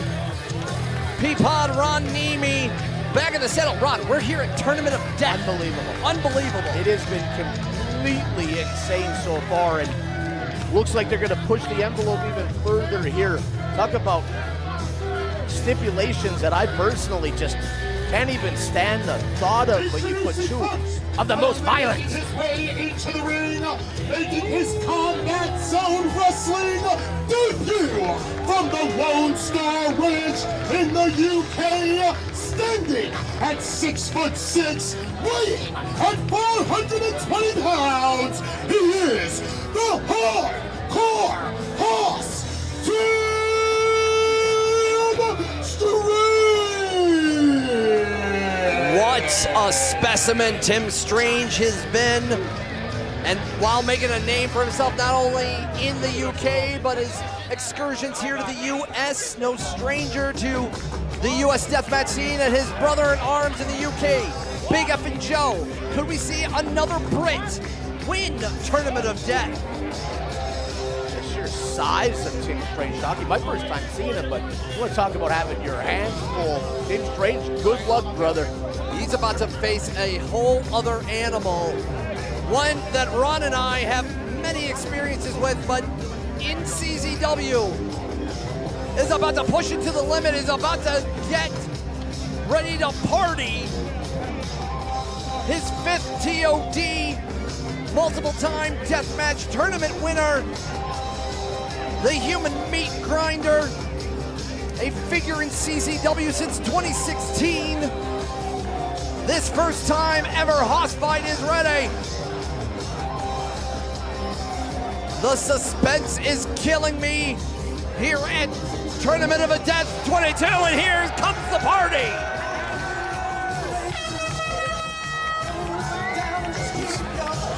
They definitely partying, but did you see the training and preparation for this match? Insane.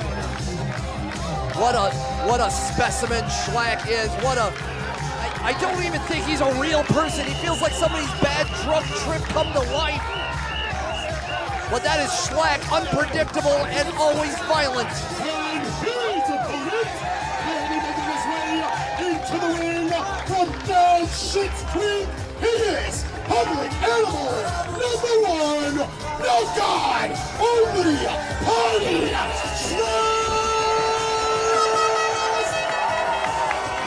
If there's one thing that all brings us all together, it's we all like to party.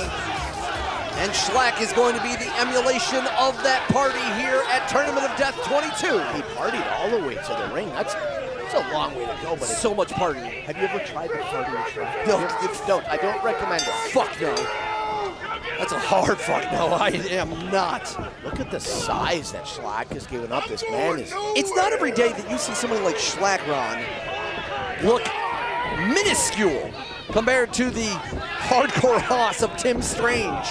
The mouth just huge, and Scoo Schlack up and big body slam right in the middle of the ring. Well, that mountain is about to have an avalanche here. That's probably what, 400 pounds? You can't telegraph it like that. No, but oh, look at that nail. Just a nail. It's a loose nail. It's covered in tape. Just stabbing a motherfucker. That's Tournament of Death. Tim Strange, I know he knew what he was getting into, hitting in there with Schlack, but once you're in there, man, it's one of those things that you can see that wrestlers really quickly realize that they're in real fucking trouble. I mean, Tim Strange has gone toe-to-toe the lights of like Hoodfoot, of the Necro Butcher that we see at ringside, but Party Schlack, it's not partying anymore. He already brought the hard stuff with that nail. And not the party that Strange wants to be invited to, and he's hit a Look at this. crusher. What's he just trying to scalp Strange? Schlack just reminiscent of the original Sheik, just carving up Tim Strange. Brings it over for the good folks on this side, and he's literally just stabbing him.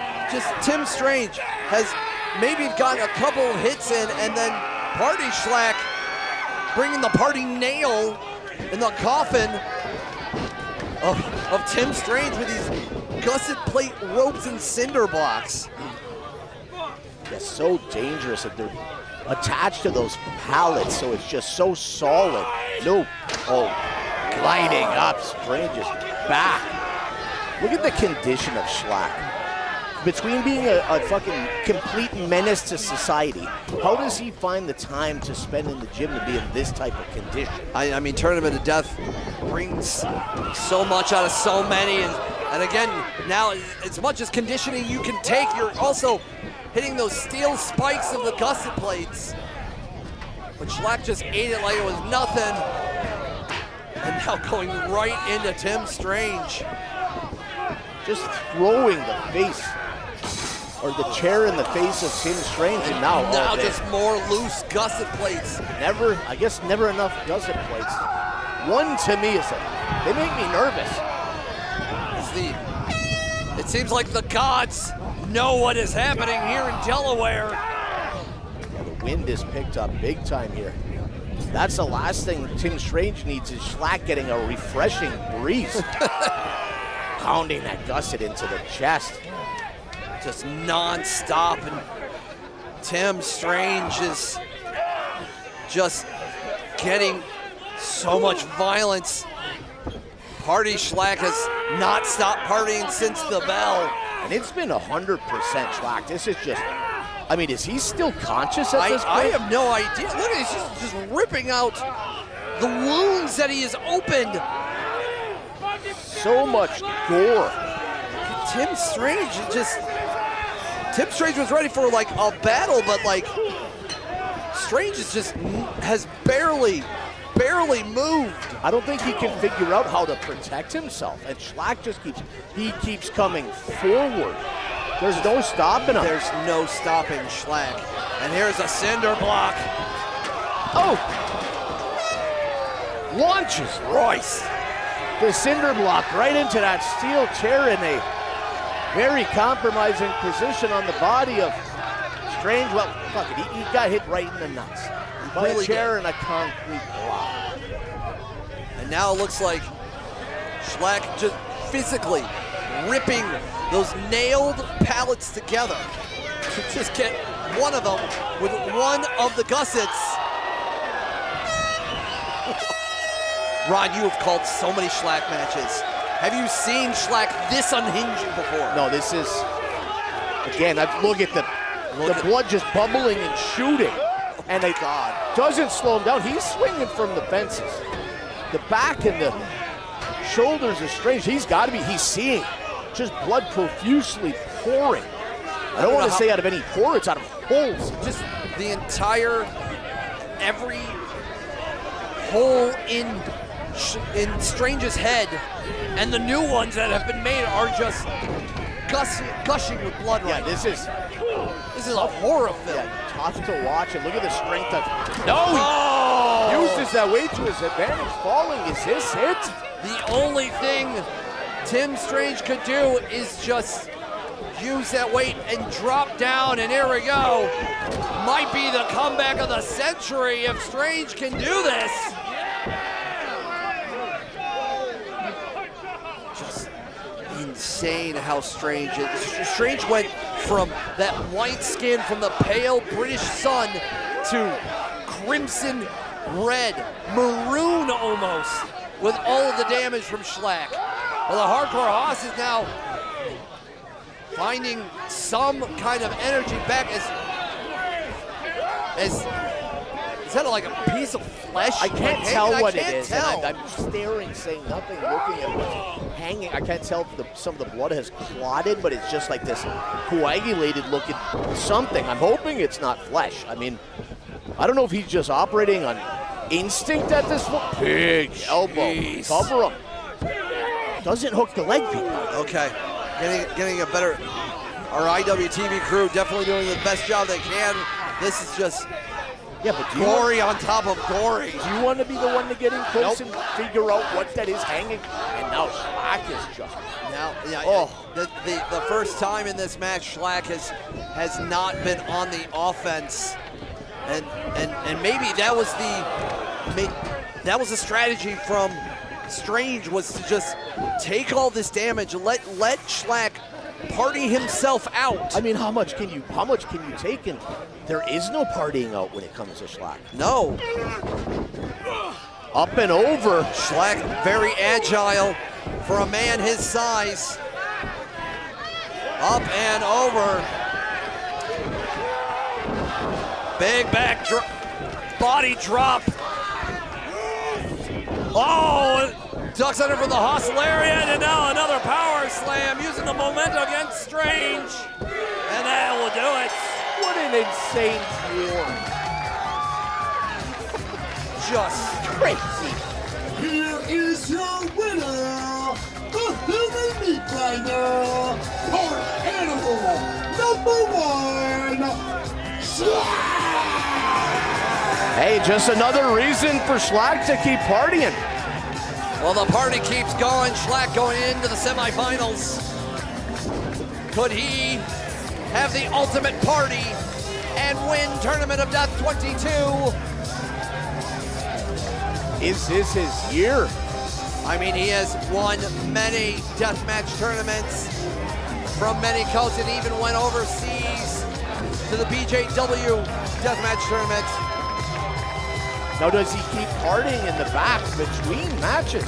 You think he has to save some of that energy? What energy he has left is going to go keep partying. As Tim Strange, what a hell of a shot here at TOD 22.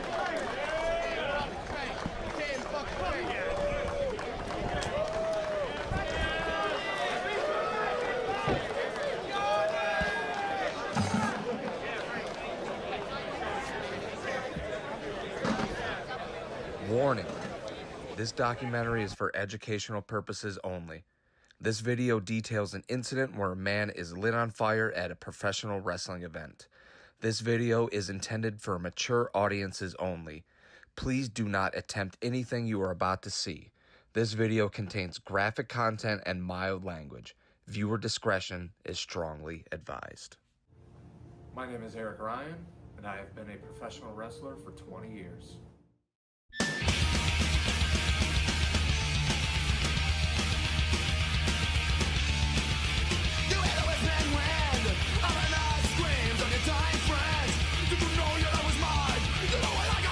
And on May 14th, 2021, I lit a man's balls on fire.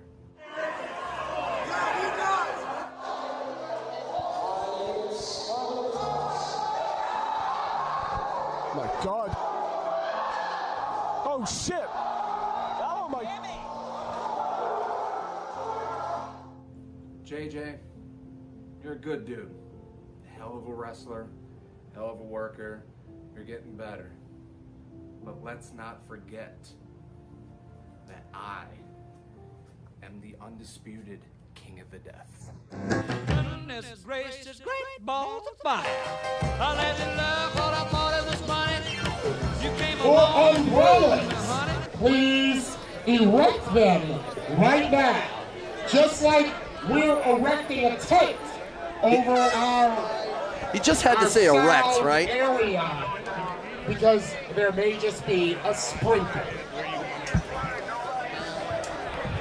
Speaking of a sprinkle, there's a lot of blood on this microphone. Just get that one. Okay, no worries. I will not lick the microphone, but my lips have already touched it by accident.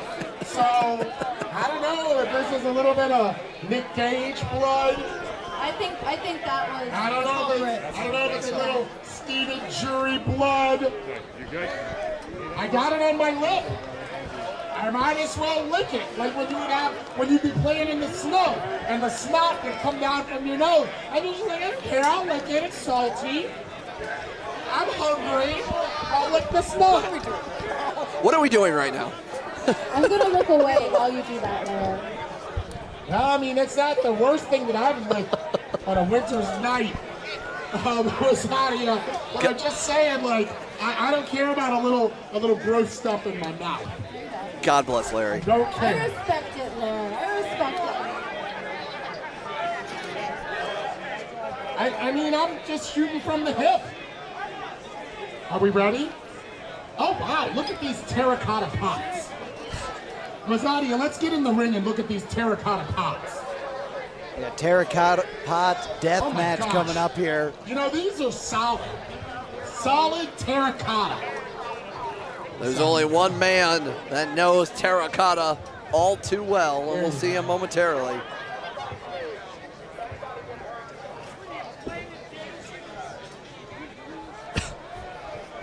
We're getting set for our final first round match. We still have so much All right, here to I give. think we're ready. Is this your match or my match? This your match? I am sorry for getting in the ring. Thank you. I really don't know what's going on. I just know it may rain. Let's get on to our next contest.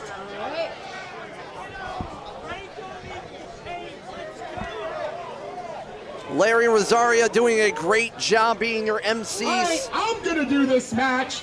And without any further ado, let's get on to our final opening round contest in Tournament of Death 22. Tournament of Death 22. What a wild time it's been. Peapod, Scott Holiday, Ron Nemi on your call. Thanks for joining us. Hashtag TODXXII. Use it on social media. And terracotta death means one man and one man only. That is not firework match. He's got a flaming car. We have a car on fire, and I thought, oh my God! Just exploding through that ladder. That car is aflame. Fireworks shooting everywhere. No, it's not Ghost Rider. It's J. Allen.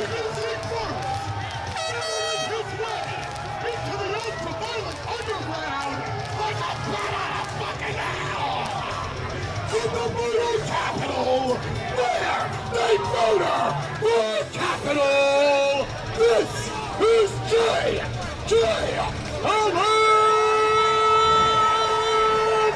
J.J. Allen is a psychopath. He came exploding to the ring. What of a definite explosive entrance. The master of the POR compound coming in with all of his goons. Someone's got a flamethrower, he's got a weed whacker. And who's this? Oh! Oh, it looks like Eric Ryan! Eric Ryan undercover! Hey! Eric Ryan was undercover as one of the JJ Escobar POR goons! undisputed king of the death, Eric Ryan battles J.J. Allen. And these two are no strangers to each other, Holiday, because on May 14th, 2021, Eric Ryan lit JJ on fire, which seems like a very regular occurrence in the life of JJ Allen. It seems like JJ Allen has embraced that. JJ Allen likes to light things on fire and hit his own nuts. Yes. The man is unhinged. Through the fire and the flames. This is absolutely insane. Nothing good starts in a getaway car, and that is how we began Nothing this. starts when the car was almost on fire. Or was on fire. It was on fire. It almost exploded, and we have the terracotta pots, as I was alluding to, because I thought Eric Ryan, the king of the death match, is going to come in here. This is a Falls Count Anywhere terracotta death match. Just breaking that terracotta pot on the forehead of JJ Allen. JJ Allen is... it's more brawn than brains, unfortunately, but nothing against him. He has been holding down in the POR compound. He's got his fingers stuck in that pot. Oh, just driving that into the phalanges. Very nice phalanges. I mean, Eric Ryan, this might be the smartest move I've ever seen in Tournament of Death. Oh yeah, you hit on the phalanges, as you say, as a pin attempt. 1, 2, and you can't hold for moves, you can't hold for submissions. It's you have to just survive. I mean, I'm more talking about the fact that he attacked JJ like this. JJ's not been able to get out of the gates here. He was so focused on that entrance that Eric's just in control. Look at this, and almost in an Indian deathlock, and maybe now maybe going for almost a surfboard now. This is why Eric Ryan is so dangerous. These strikes and submissions. He's got him locked in. It's the bow and arrow. Very nice bow and arrow right in the center of the ring. This might be real quick. Yeah, Ryan doing a great job keeping his shoulders off the mat during that. Eric Ryan knows what he's doing, whether it's deathmatch or not. Eric Ryan is always a sleeper hit in any match he is in. And he's so dangerous, so aggressive, and that's why he is the undisputed king of the death. Breaking those pots across the forehead here. But he's no stranger to TOD, and he's no stranger to CZW. Eric Ryan is a former CZW Tag Team Champion. Very true, and last year, we saw JJ arrive in a car and put Mickey Knuckles in it and flip the car over. He said he wanted to top that, but all he did was tip his hand to Eric Ryan. I mean, all he did was light a car on fire, and we thought that was going to be very an impressive entrance, and now our camera crew is going to do our best to follow all of this action once again. Falls Count Anywhere in this first round matchup, the final first round matchup here at Tournament of Death 22. They're heading their way back to that car, which is luckily no longer aflame. Thank God. Lord knows we don't need a car exploding here at TOD, but, you know, stranger things have happened. JJ back in control here. I think Eric's now playing his game now. We're back towards the car. You can see JJ's goons around the car here. All of the goons. Is now loading up in that car. And now JJ asking everybody to back up. Calling for space here. We saw JJ do this last year. He's gonna flip the car. He's coming running in. Looking for a boot through the window. The window didn't break. Going for it again. I don't know how smart this strategy is, just because you're doing more damage to your own self from those car windows. Getting a little bit of extra speed here. CZW Faithful helping out. He can't seem to break that window. I don't know what's more hard-headed, JJ Allen or that car window. JJ will not be denied. Okay, well. It continues to be denied. maybe. See, also not the best strategy, because he gave Eric a chance to just recover. And Eric just saw JJ ram his foot multiple times into the window. And now JJ going head first into that window. And whatever. JJ, wait, turns it around. Head first into the car. Look at the artwork on this car.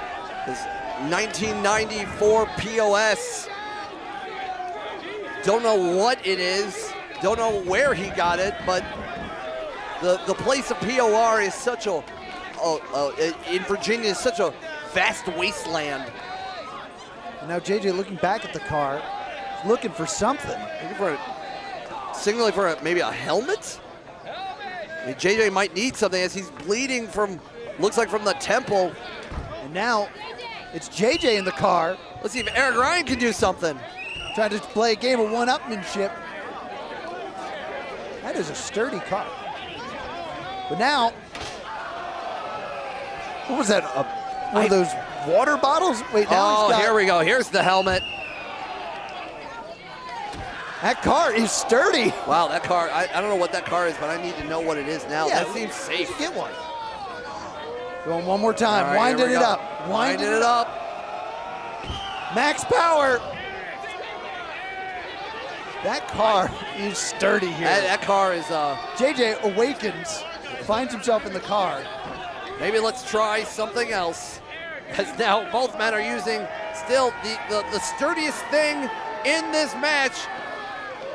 Looking for a body slam here. JJ trying to fight out of this. I mean, that is a lot of mass from JJ. Look at those arms. Drops him across. Oh, well. Window. Maybe that strategy worked. Explodes through that into the car. Stuck in the trunk right now. JJ with one of his favorite tools. About to do some landscaping here. Contact JJ Allen and the POR stunt team for more of your grooming needs. They do bushes, they do edging, it's great. Who up edging? JJ trying to arm that weed whacker. There we go. Trying to get it started. Up. See, this is why I have an electric one. But you see that, Eric Ryan. There we go. You hear it. Looks like he's got it started. Uh-oh. Get out of there, Eric. Is Eric fighting back, fighting downstairs, but not using the blade of the weed whacker, but using the heavy gas tank, and Speaking of gas, lighter fluid in the glove box. Turnabout is fair play, as once again, a few years ago, Eric Ryan lit JJ on fire, and now he's waiting for this moment. We're about to see some flambe in the lower region of Mr. Ryan. He's gonna look to neuter him. Oh, beautiful pump kick from Eric Ryan. Eric Ryan just saved the life of his future children. I don't know, I doubt he has any children. I doubt he wants any children, especially going after someone like shot with the weed JJ whacker. Allen. That's still, that weed whacker still live. And there we go. Just covering JJ in that lighter fluid. Is everybody getting out of Dodge? This could spill out all over the state. Falls count anywhere. We're trying to follow along. Let's keep them away from my car, please. And these two are battling back and forth. I saw someone wearing the helmet. Probably, Eric Ryan, I believe, was just battering JJ with the bottle of lighter fluid. It looks like one of the goons. A lagoon now getting covered in lighter fluid, trying to save JJ. It seems like everybody's just getting drenched in fluid. Fluid just all over the place here.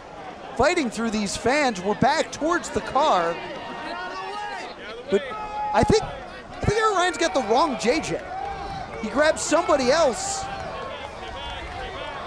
Wait, what is happening? I think he's telling the man, if you want to get lit on fire, you drive. He's driving the car. JJ's got to get out of the way.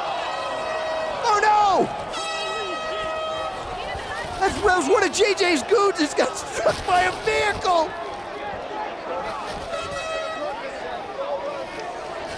Tournament of vehicular homicide here at CZW Tournament of Death. I'm speechless, Holiday. That's your one job, bro. And it looks like damage is done. Eric Ryan's got JJ on top of the car. There we go, using the half crab, stomping to the back of the neck. Falls count everywhere, as do submissions. And that will I do think it. he's out. I think he's out. And a very explosive ending.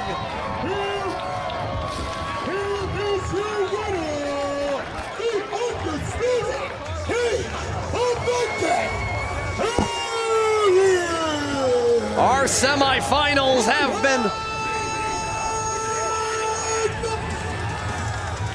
semifinals have been rounded out. Eric Ryan will join Mickey Knuckles and Schlack in the semifinals.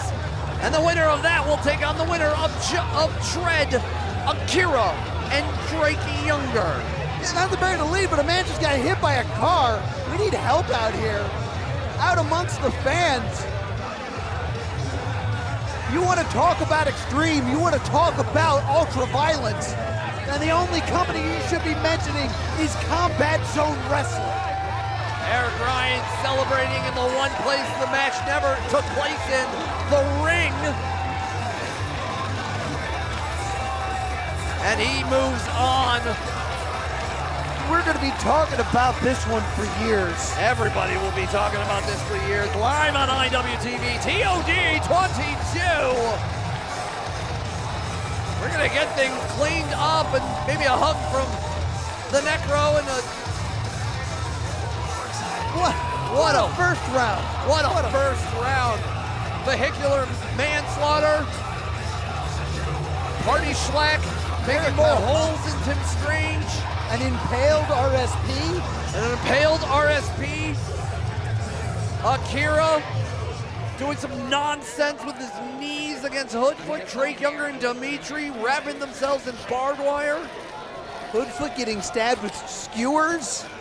This has been a wild time, and we are just getting started. Send it back to the ring and get maybe a slight intermission. Maybe we'll figure out what's next. I have no idea what's going to happen next. Ladies and gentlemen, please welcome to the ring, CZW World Heavyweight Champion.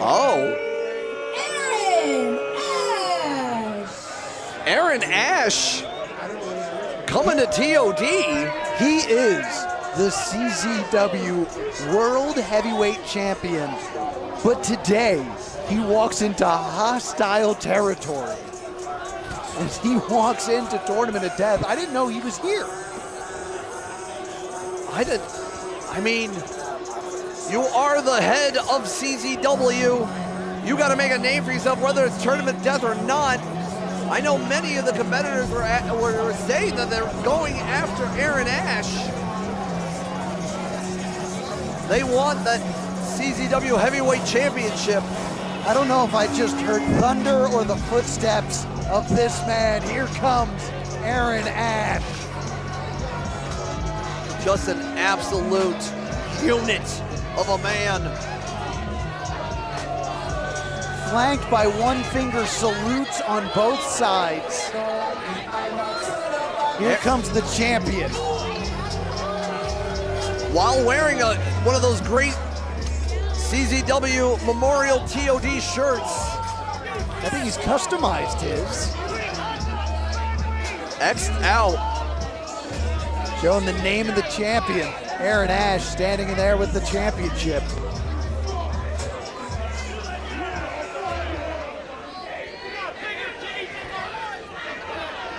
Another year at the farm. Another year surrounded by you fucking inbred white people.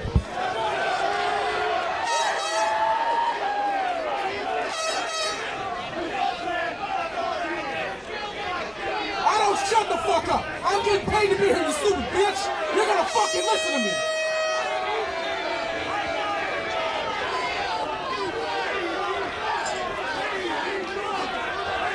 all of you making such a big fucking deal about death matches. I did a death match. I had thumbtacks sticking out of my skin, and you know what? That shit was fucking easy.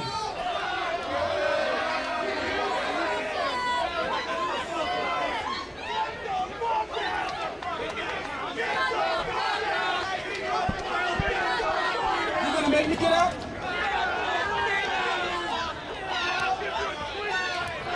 I'm standing in this ring, the CZW World Heavyweight Champion. Almost 500 days.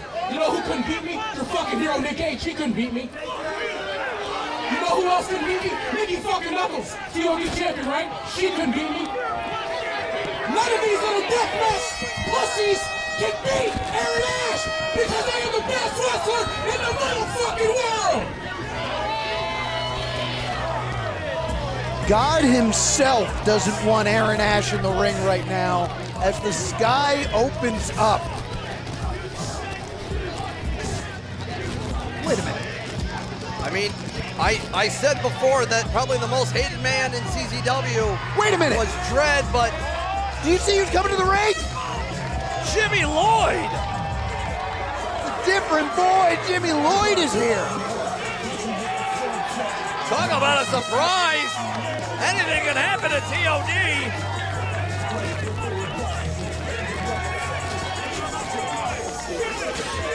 Jimmy Lloyd in a bad mood, destroying those light tubes. A very hungry and intense Jimmy Lloyd, a version of Jimmy Lloyd that we have not seen in quite some time. Getting right into the face of Aaron Ash.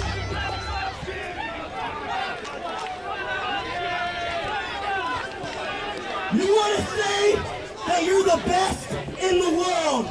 You want to come out here and shit talk deathmatch wrestling? Well, guess what? Deathmatch wrestling is doing pretty fucking well because we have a packed fucking house for Tournament of fucking Death. You ain't improved shit in the deathmatch world. And if you want to be the best in the world, you gotta travel all across the world and prove yourself. Because right now, you might be the champ, but to me, you ain't shit. When I was coming up in CZW, you had to earn shit around here. You had to earn your fucking spot, and you got it easy. And the reason you had that championship is because you haven't beaten people like me. You want to talk about how you came up, Jimmy? Let's talk about how you came up. You were hooked at DJ's side. This should have been yours, Jimmy. You were supposed to be the guy. But you know what happened? Jimmy Lloyd is nothing but wasted potential. Jimmy Lloyd was supposed to be where I am. Jimmy fucking Lloyd was supposed to be the face of CZW. But instead, he left like a little pussy because it got hard. Jimmy Lloyd was so concerned about being a different fucking boy, he forgot to be a fucking man.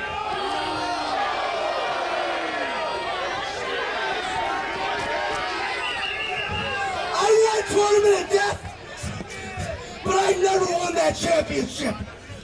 So I want a fucking shot. I think I earned the fucking shot. I'm gonna win that fucking championship. You're gonna finally get your shot, Jimmy. October 18th, Battleship in New Jersey. Jimmy Lloyd versus Aaron Ash for the World Heavyweight Championship. And here's a little secret, Jimmy. As long as I'm breathing, you will never be a fucking champion. The stage is set for Deja Vu. Hey, Aaron! You said the Battleship! Listen up, young boy! The show is called Deja Vu! So you know what the fuck that means? No rope for fucking wire! The stage is set in October for Deja Vu. No rope barbed wire at Deja Vu, the Battleship, New Jersey, October 18th for the CZW World Championship. have to give it to Aaron Ash, whether you like him or not. He has still been the heavyweight champion for over 500 days. But if anybody could upset someone like Aaron Ash, I think Jimmy Lloyd could. This is the biggest opportunity for Jimmy Lloyd and the biggest challenge for Aaron Ash.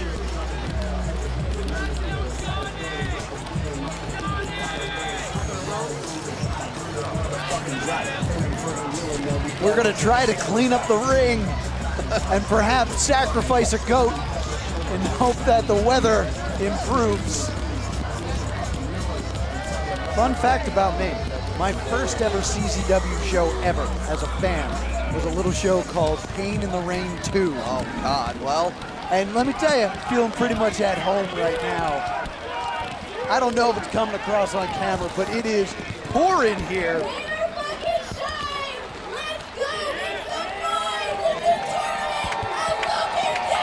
We're gonna keep on rolling, baby. The following triple threat match is scheduled for one more.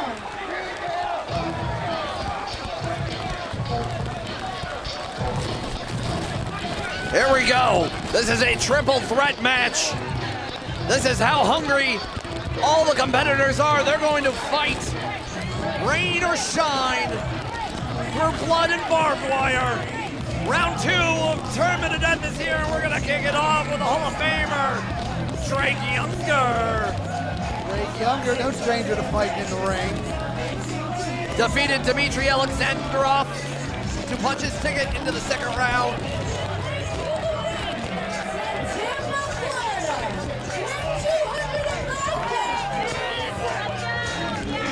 CZW Hall of Famer. He is the Psycho Shooter, Drake Younger.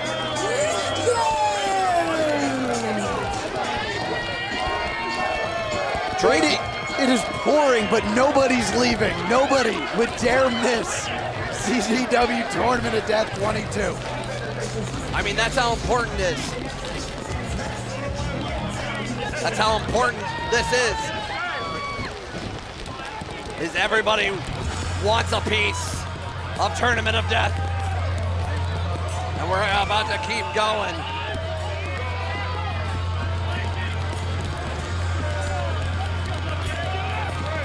So this is a three-way match. 2 will move on to the finals of Tournament of Death. One from this one and one from the other as Tread ready for battle. You know, it's impressive. The wounds of war still pouring out of the forehead of Stephen Jury. Making his way to the ring, accompanied by Stephen Jury from South Bay, Los Angeles, weighing 285 pounds, representing Bloodfire. This is Tread. Tread is ready to stomp his ticket to Tournament of Death. But like I was trying to say, you can see the blood still pouring out of the forehead of Stephen Jury, but Dredd looks good. Dredd looks like he hasn't been through a war with Nick Gage. Dredd looks refreshed as the first person to battle tonight. Had the most amount of time to rest and relax and get ready and hype himself up. But he's not only taking on the Psycho Shooter, Drake Younger, but he is about to take on the Psycho Samurai, Akira, who got the name from defeating Drake Younger. Akira looks like he was meant to walk through the rain. The man is a walking shell. The man died in Budokan.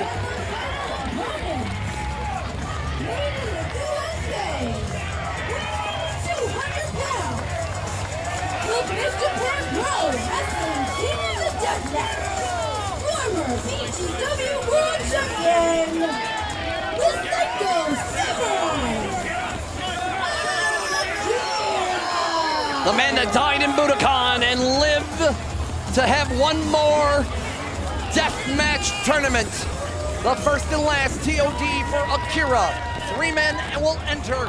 1 will survive to go into the finals here in the pouring rain in Delaware.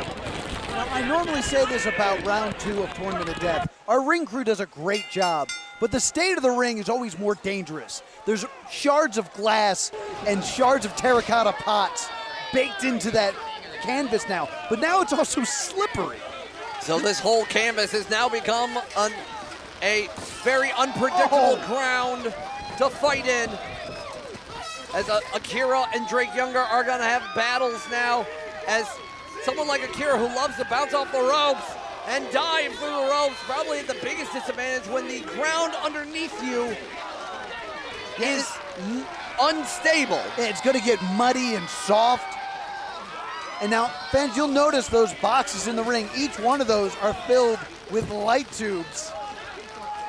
As Akira, as you might have seen, if you may have caught it, has scars on his side after a battle with Drake Younger, has got punctured.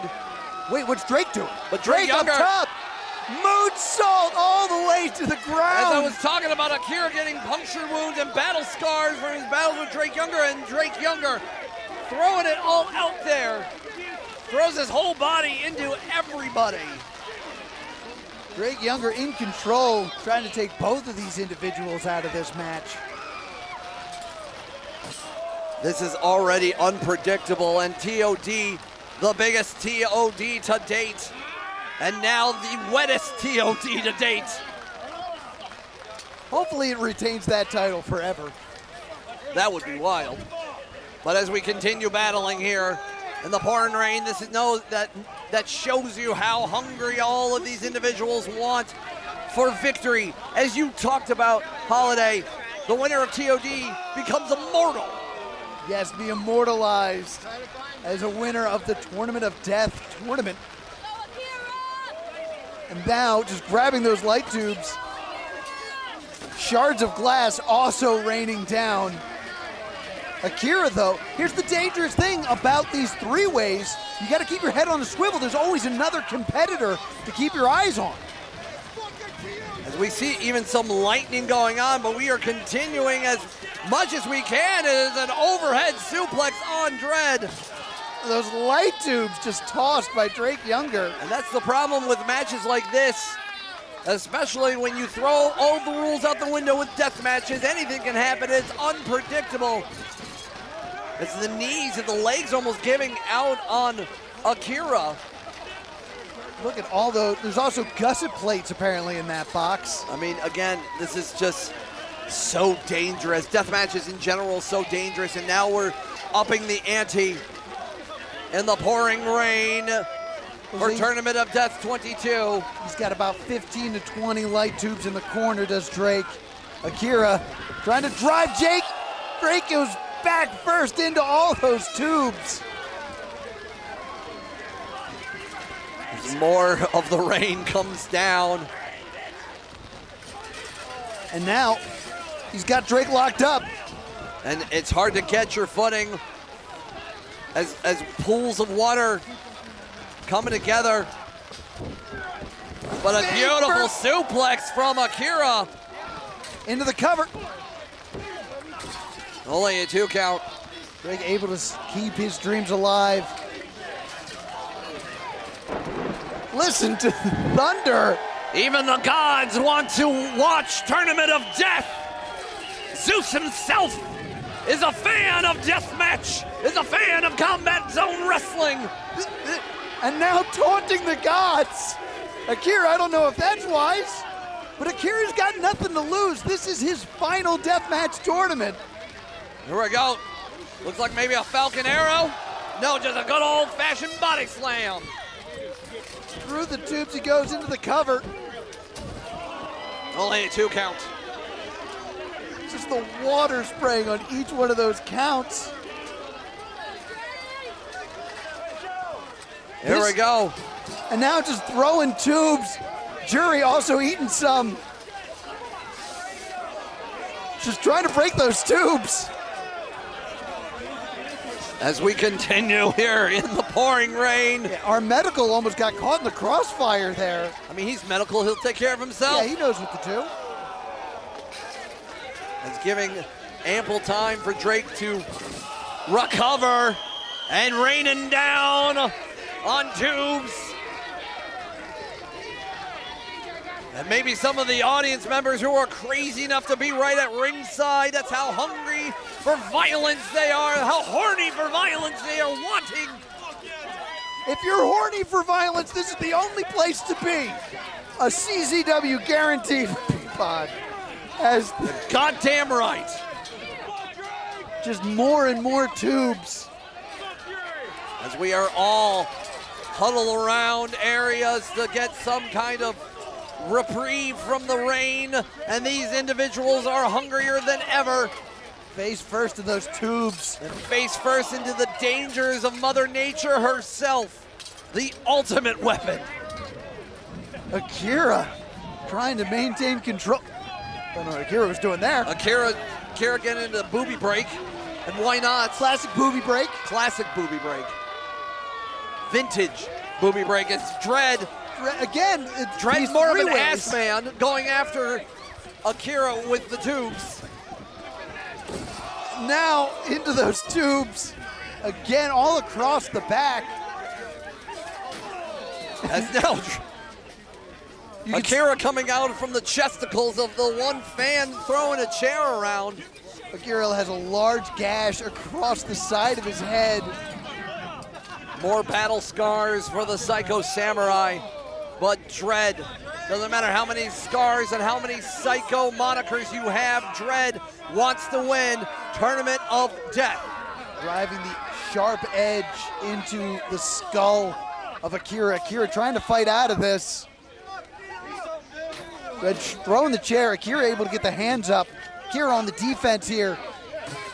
Trying to grab the entire box of tubes. A whole box of tubes to the dome of Dread. Dread just ate something like 50 tubes. That is his breakfast, lunch, and dinner here tonight at Tournament of Death. And now Akira here with a kick there. I don't know what Drake was thinking to protect himself with glass near his face. Look at the back of Drake, just entirely shredded.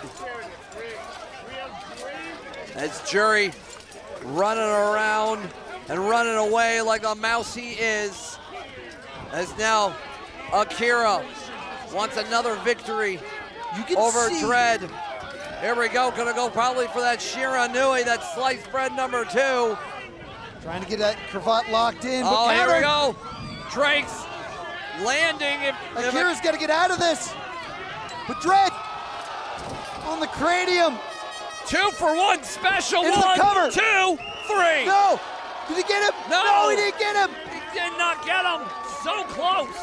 Akira, again with nothing to lose. This is his final tournament. He wants to leave with a victory. Dread. What? Wait, no. No, this match is still continuing. It's still continuing. I think they have the staff full. I mean, even the Snapdragon with the tubes. I think the music guy thought it was 3, but it was only 2 as we continue this match. And you can actually see a crimson hue in that lake that is forming in the center of this ring. We have one more Great Lake, and it's right here in Delaware. Drake Younger on the top rope, ready to pounce, ready to give himself another win in Tournament of Death. Sacrificing his own body. 1, cover. 2, Akira deadlift Sherman with a bridge. 1, 2. Drake out at 2. Look at that crimson lake. Unbelievable what these individuals are willing to do to their own bodies. One more time, and now this time Akira from the top rope. Gonna risk it all. Here we go, double knees. But no, gets met by Dread. Dread's gonna steal it. Dread's gonna steal it. Now that is 3. And Dread slip and slides his way to victory. Here's your winner, advancing to the finals. This is Dread. Dread is now in the TOD finals. Could this finally be the year for Dread Can all he has been obsessing about for years come to fruition? Dread. And you see there's a piece of a light tube still embedded into the back of Dread. Dread is ready. Akira is furious. Is ready for the finals, and Akira, it's the swan song for Akira. Moving away from deathmatch, tournaments. I know Akira wanted to leave this deathmatch tournament with a victory here. And it seems like we're gonna get a microphone. Akira wants to say a few words in the middle of the storm that hopefully will be relieving soon. Fucking bullshit. 1 year ago, did I retire your ass? He's still back, he won't fucking die, he's like herpes. Listen, first and last, but motherfucker, I'm sticking around CZW. Let's change the fucking game!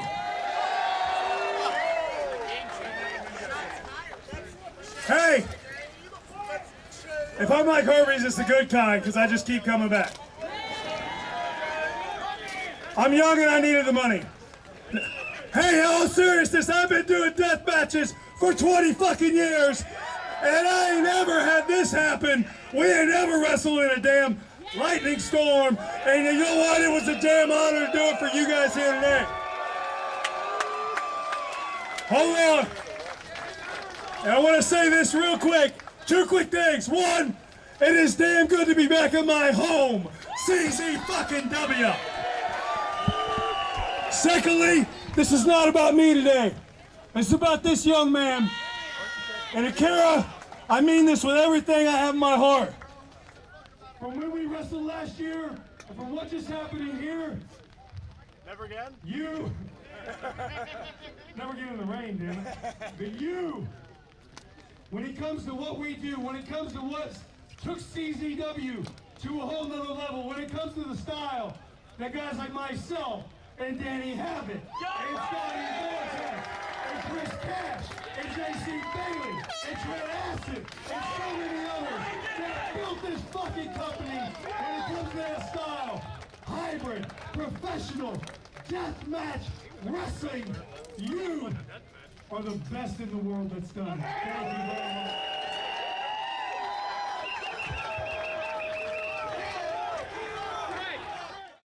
Everything they just kept on. All right, ladies and gentlemen, let's resume Tournament of Death 22 with our second semi-finals round. Larry Legend whipping out the booty shorts, and we are ready for the second. And this fight will be contested under 300 light tubes Tokyo Tower deathmatch rules. I don't know how many more tubes that we have fought. I thought there was 300 in the previous matches. I guess 300 more. And God knows what is in the finals. And Mickey Knuckles, who went toe-to-toe, who really showed that she is that bitch. That woman against RSP. I mean, you look at her, she went through. Hello there. Good Lord. But put herself through hell and back to get through that first round and finds herself in a situation here. I mean, you want to talk about ridiculous. To the inside area, the man from Kentucky, the walking episode of Cops, everyone's favorite aunt, the Cunt Monkey. The what? The 2024 TRD winner, Aunt Mickey fucking Knuckles. Mickey Knuckles wants to go back-to-back in TOD wins. And she's got the eye on the prize, but an injured eye, as you see there, as the rain comes down and continues slipping and sliding in a very interesting landscape. And the King of the Deathmatch literally had to go through hell and high water. Flaming cars and goons galore. The King of the Death, Eric Ryan, is coming in. For Ohio, he is the undisputed king of the Death Match! You might say fuck Ohio, but I'm Ohio proud. And seeing an Ohio man coming into the semifinals and Tournament of Death makes me very happy. Eric Ryan wants to etch his name into the CZW Immortals to win Tournament of Death 22. Well, he's going to have his work cut out for him, my friend. As if Mickey wasn't enough. Party Schlack continues the party as he makes his way down to the ring and could win another deathmatch tournament if he has his way. Making its way to the ringside, here we are, fighting from down Shit's Creek. This is the human beat grinder. No God, only Schlack. Party Schlack is ready for more members to party, and we know how vicious he was in that match with Tim Strange. The bell is rung, our second semifinals, and everybody's gonna get a party favor. And you've seen the footing already of Schlack slipping out from underneath him, and Bob Mickey and Eric Ryan some time, and at least early on here, working as a team to put it on Schlack, who's still covered in blood from earlier. I mean, once again, we know how all of these men feel and how these individuals feel about each other. We know that Mickey Knuckles, who has a book out now, she was talking about all the competitors, has massive respect for all of these people, but she wants it more, wants to go back-to-back pin attempt. Here we go, 1, 2, and only a 2 count from Eric Ryan. Yeah, he would have liked to pick up that victory early on, go into the finals fresh, but it's going to take more than that to beat Schlack, I can guarantee it. And Mickey again and Eric Ryan operating as a unit, which I can't blame him. Look at this man. Which is very smart. Eric Ryan, probably the hardest striker in this match. And Mickey Knuckles is always unpredictable, always dangerous. All of these individuals, no strangers to the tournaments, no strangers to the deathmatch, and no strangers to each other. But that doesn't mean they're going to keep it easy on each other as a bundle goes over Party Schlack. Mickey's really comfortable in there as the reigning champ. Hold on, cover, got the leg, 2 counts. A lot closer than I would have expected, but again, Schlack took a hell of a lot of punishment here tonight too, so got to be feeling it. You got to wonder, and the skies have just opened up again. Once again, more rain coming down here and slipping and sliding all over the place. Even more dangerous in a death match between these 3 individuals is the rain does not help anybody. Hurricane Schlack going to work on Eric Ryan, rings the arm. There we go. Oh, Schlack, slam, hooking the arm into that. Maybe injured the elbow, maybe the delts, the traps of Ryan. And here we go, 1 for Mickey as well. I think Schlack should have took that opportunity to pin Mickey right there, but he's got something else in mind. Big power bomb, using Eric as a weapon. Got the 1 count too. And that's it. Whoa! That's it. That's it. Short and sweet is Party Schlack. Stacking them high. The fans are stunned.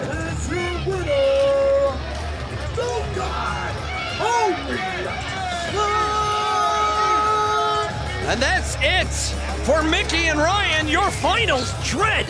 Schlack, 2 men that know each other all too well. Be a new champion crowned this year at Tournament of Death 22. But what a showing by Mickey Knuckles. All party and made it quick for Schlack as he punches his ticket to another finals of a deathmatch tournament in North America. But this is the creme de la creme, the top of the mountain. This is Tournament of Death. I'm gonna get out of here because this next circus act that's about to unfold, I want to get a nice bird's eye view of that mayhem. Tarp of Death coming up.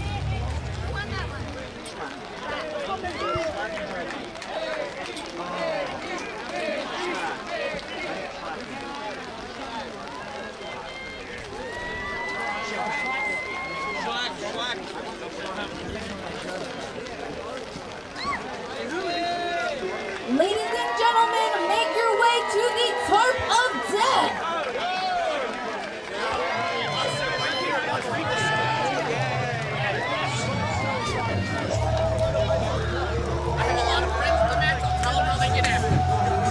Scott Holiday, Peapod on the call for Tournament of Death 22. We're going to finish it off together, my friend. Yes, indeed. This is the first ever Tarp of Death. Would be the last, because I don't know how you're going to top this one. Ladies and gentlemen, make a way for your Tarp of Death participants, making their way to the ring. So this is the Tarp of Death Invitational. We sent out invites to some of the greatest psychos in the professional wrestling world and told them, hey, why don't you all just try to destroy each other on a big tarp? And they were so down for it, and here we are. We have Ladies and gentlemen, make a little motherfucking noise.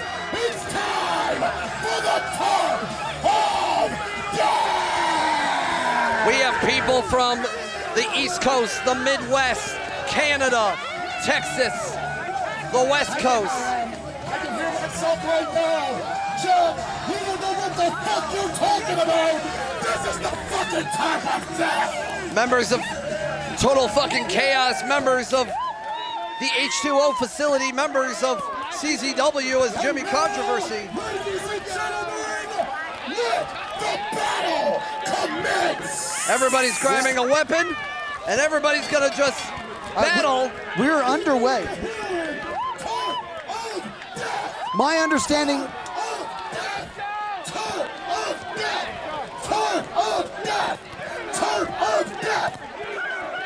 My understanding is this is an elimination match where you need to win or eliminate people by pinfall or submission until there is only one person left on the Tarp of Death. Some of the members that you're seeing on your screen just matched: Gabby Gilbert, Jimmy Controversy, Declan Grant, Little Skittle, JB Anderson, Buddy Badcock. That was Brew Vallon. Brew Vallon's in this? Baracho representing Total Fucking Chaos is there. Is Larry in this? Larry's still on the tarp. I'm surprised you're not in it after Larry put you under. Yeah, is that a thing I could do? There's CC Boost. What are we waiting for? Come on! Wait, Brew Vallon's got the ultraviolet pool noodle. Excuse me? It was an ultraviolet pool noodle. Did you see it? Okay. Let's go! Let's battle.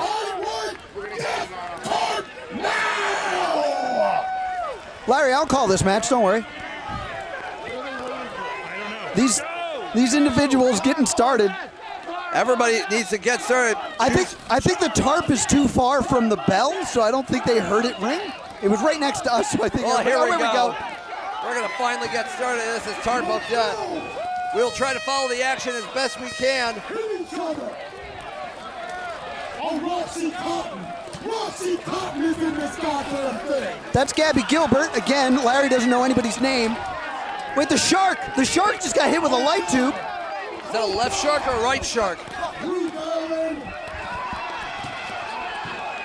The fight continuing here. We got Louis Jr. of Cum.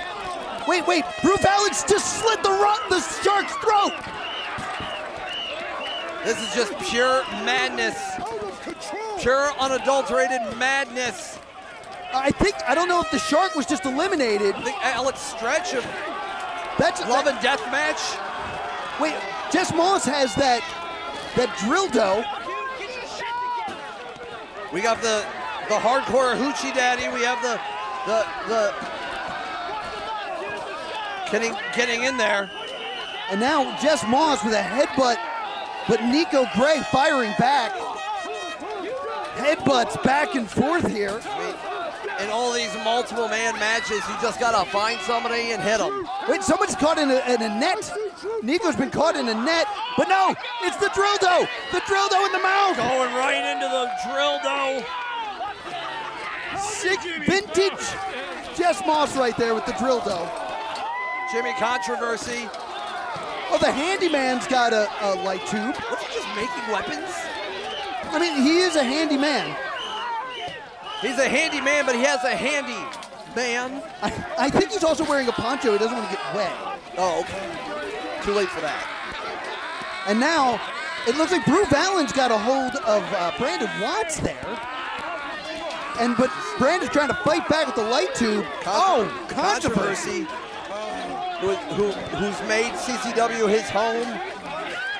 But Handyman's back with that crutch, though.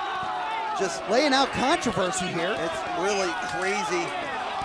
I can't believe Brandon Watts is in this match. Brandon Watts recently injured his former partner, Randy Summers, and I guess he just wants to hurt more people. Louis Jr. taking looks like a cheese grater here. Larry still just in the middle of this. Somebody hit Larry, please.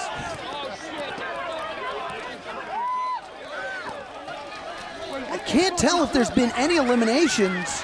No idea. I don't think I've seen any referees, to be honest. I think the handyman just eliminated himself there. I mean, maybe it's just, when you get too much and you don't want to do more. Handyman's fired up here.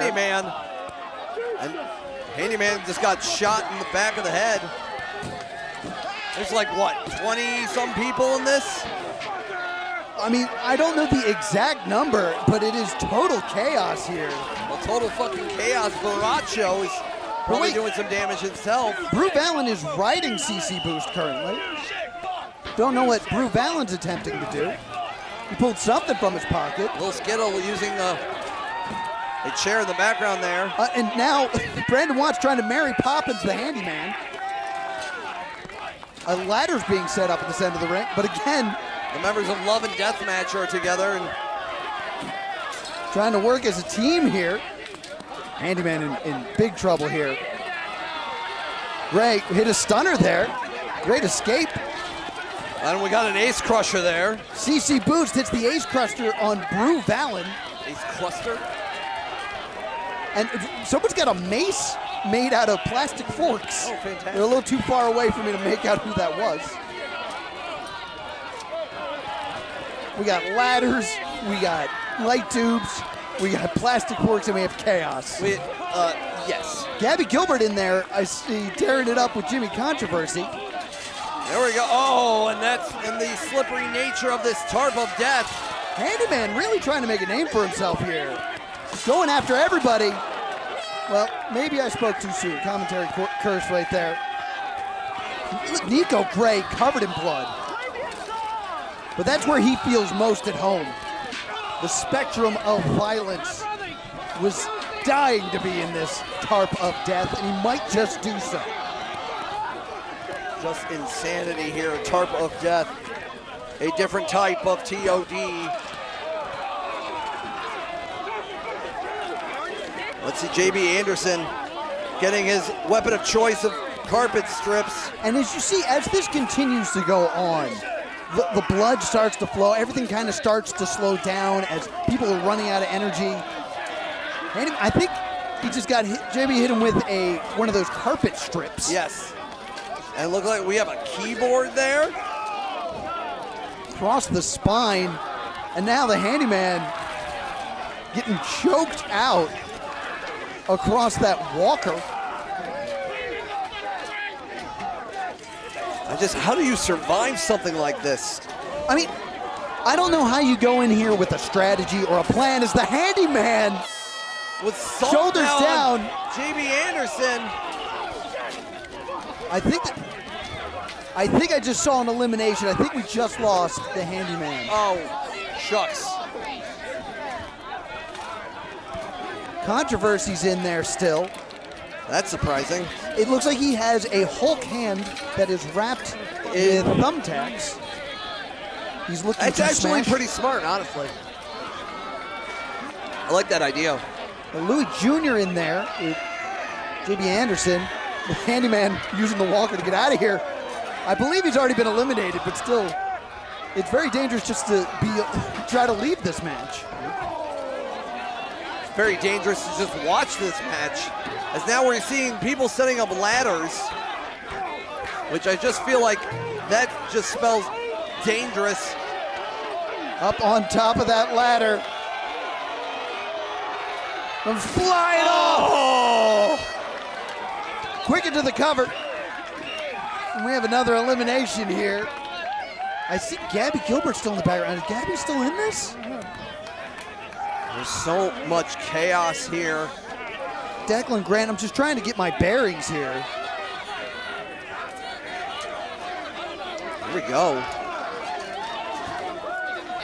More battle happening. Oh! Combination Sling Blade DDT. Unfortunately landing in the light tubes. There's no safe space to be in this. Every inch of this tarp is covered in glass and nails and thumbtacks. Using that entire piece of fencing as a cheese Who's grater. the masked man? Do we know? I mean, it could have been someone from the crowd who threw a mask on. I mean, that at this point, it could be. Gabby's in there with a chair. Nice to see Gabby, one of the trainers here at CZW. Showing everybody how it's done. And now trying to get some more double team action here. See, going in there with a faction, great strategy. Very, very smart. Love and Deathmatch showcasing. But now CC Boost biting the head of Gabby Gilbert. I mean, there's only can be one winner, whether you have a faction or not. But I mean, a home team win is a home team win. Forgive us, CZW faithful. There was elimination in the background. I saw the ref count, didn't see who made the cover or who was covered. But an elimination has taken place. Forgive us. Please forgive us. Please forgive us. Be nice on. There's a chainsaw. There's a chainsaw. They'll skin your ass raw. It's a chainsaw wrapped in barbed wire because a chainsaw is not enough. That's just dumb. That's just obnoxious. But now it's battling against the drill dough. Getting it from the front and the back. Oh, going deep, going deep. I don't think that's his first time doing that. He's a professional. And now just getting thrown deeper and deeper. Once again, I don't think that's his first time doing that. He's trying to activate that gag reflex, but a toilet seat to the skull by Declan Grant. Declan Grant might be the MVP of this so far, maybe. As I think that was Barrage. Schoolboy roll up, Declan Grant. Somebody's put referee out of position. Louis Jr., I think, eliminated the member from Total Fucking Chaos, and I think we got more eliminations. I don't think there was a referee available to count the pinfall on Jess Moss as Declan Grant was just betraying his girlfriend. A bicycle! It's got a bicycle! It's got training wheels on it. Wait, going for the pin again. Jimmy Deacon in. I believe that was an elimination. The camera went off of it too quickly. Well, yeah, I mean, we're trying to... Another pinfall there. All right. I think was that Louis? I couldn't tell who was being pinned. Might be wrapping up on these participants. The numbers are dwindling. And the rings. The rings are center. Got the rings. The rings are center. The rings. Also combined with the ankle lock. There's no. You get a referee there to call it. I think that's called. I couldn't imagine being in a hold like that in the Tarp of Death, screaming that you gave up, but there is no referee there. I don't want to be in the Tarp of Death in general. Like, this is nuts. And now JB Anderson taking on Jimmy Controversy, who's been a living mascot of CZW. A neckbreaker and Jimmy Controversy onto the stuff. Onto the stuff and the things. Yeah, this is a pile of things. Jimmy Deacon getting covered. We're down a referee. Jimmy Deacon's been eliminated. That's just going to make this harder for everyone. So who's ref now? I think we still have Ref Julie in there somewhere in this madness. But Declan going over JB Anderson, and that's an elimination. All right. Declan Grant immediately absconding, I noticed. Trying to stay, picking his spots. I know we saw a physical car crash here tonight, but this is also a car crash of a different variety. Multiple car crashes here. Chairs are flying. Iron boards are flying. Light tubes also flying. It looks like Love and Deathmatch still standing tall. Again, working as a unit is really paying off. CC Boost, I believe, is still in this match. Declan Grant, we saw recently battling the CZW World Heavyweight Champion along with Jess Moss at the brewery show in the Chamonix Creek. Love and Death match standing tall. What a power. Oh, wait a minute. Brandon Watts is still in this. Brandon Watts is... I think Brandon Watts has been hiding. He found a moment to jump out with that. Oh, it looks like Love and Death match by namesake are going to just battle it out for some friendly fire. I mean, only one person can win the Tarp of Death. They will be the inaugural winner of the TOD. The Tarp of Death. Tarp of Death. Tarp of Death. Make sure there's an asterisk on that, Tarp of Death. Declan finding his moment once again. Schoolboy roll-up. Referee out of position. How many referees does it take to count in a win here at Tarp of Death? 2. And CC Boost now battling with Brandon Watts. Wait, another roll-up here. There it is. Then Declan took out both members of Love and Death match. Very smart, too. They did very well in the Tarp of Death. CC Boost finally gets his hands on Brandon Watts. Brandon Watts seems to be busted open. And, oh, body slammed on the TV. As seen on TV and live on IWTV. The Heartbroke Kid, CC Boost. Just exploding through the TV. Get out of there, Ref Julie. And now Brandon Watts with the ladder. That doesn't seem safe. This is Brandon Watts' first death match. Could you imagine walking into your first death match and having it be Tarp of Death and walking out with the victory? This whole match should just be an OSHA violation, honestly. CC Boost likes to wear that sweater, which is completely absorbed the rainfall. Very interesting choice of wear in a death match and in the middle of a rainstorm. And it looks like a spoonful of sugar is about to get the medicine going down in this Tarp of Death. Is Mary Poppins cool? Mary Poppins is very cool. It's Mary Poppins, y'all! Oh no! Some water in the pool. Jimmy Controversy gonna try to steal the victory here. Did Brandon Watts kick out? Brandon Watts is staying in this. Jimmy Controversy was trying to steal one. But the little rat he is. Nico Gray still in this now, facing off. CC Boost wanted no part of Nico Gray. Controversy wants a win. He wants to be the victor in the inaugural Tarp of Death. And Controversy needs a weapon. Everybody's armed with light tubes. We got CC Boost, we got Nico Gray, we got Declan Grant. We have a little Skittle. We got Jimmy Controversy, and I believe Brandon Watts is still in this.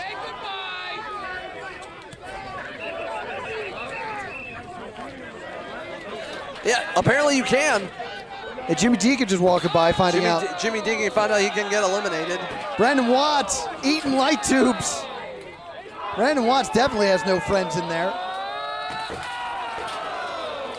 That's gotta hurt. Watts laid out here. And now, I'm surprised everybody working at a team. There we go. Try to live a life where your death is not this celebrated. Brandon Watts in the grasp of Nico Gray. There we go. Spins him out. Ooh. Into the cover. There goes Brandon Watts. Brandon Watts eliminated in a very emotional way. Now Controversy going after Declan. Declan's surviving all this time. I think Declan might have the most eliminations based on what I saw. I'll take your word on that. Just remember that for next year when we do Tarp of Death by the numbers. Oh, what a shot there. Nearly spinning out Controversy. Oh. And now, gotta give it up to a guy like Controversy who is still sticking around. I mean, Controversy wanted to be in this tournament so badly. And this was just not his year. But a victory here at Tarp of Death could mean that he deserves to be part of the tournament. The referee's out of position. Small package locked in. Talk about a perfectly executed small package there. Eliminates Declan Grant with like a count of like 12. Declan not gonna go quietly. Seems fair. Nico Gray trying to clear some space. Nico Gray wants. Wait, Declan now go into the cover. I thought Declan wasn't eliminated. I guess Declan was able to kick out at 12. At 13.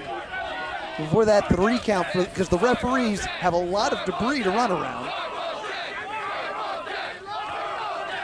Controversy. Controversy now roll up. 1, 2, 3. Got him this time. I just want to throw out real quick how hard it is to get the leverage for something like a schoolboy roll up. You saw how Jimmy's feet were slipping on the very slick Tarp of Death. Yes. Oh!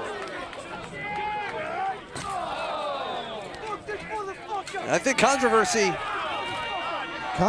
and Nico Gray. I think they're the final 2. I don't see anyone else around. Controversy wants to be in Tournament of Death. We could see in 2026. Jimmy Controversy. There goes Nico Gray. Controversy takes out Nico Gray. Is that it? He's looking around. Is that it? Is he the only person left? Oh no, wait a minute. It's CC Boost. CC Boost with the exploding bat. Well.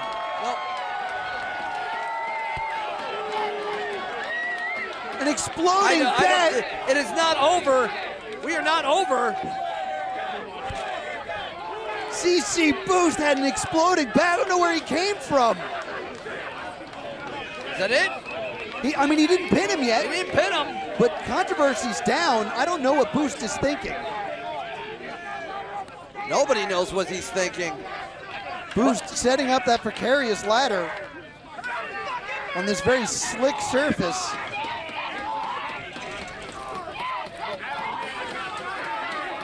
Trying to put an end to this. Controversy's out, but Boost wants to make a statement.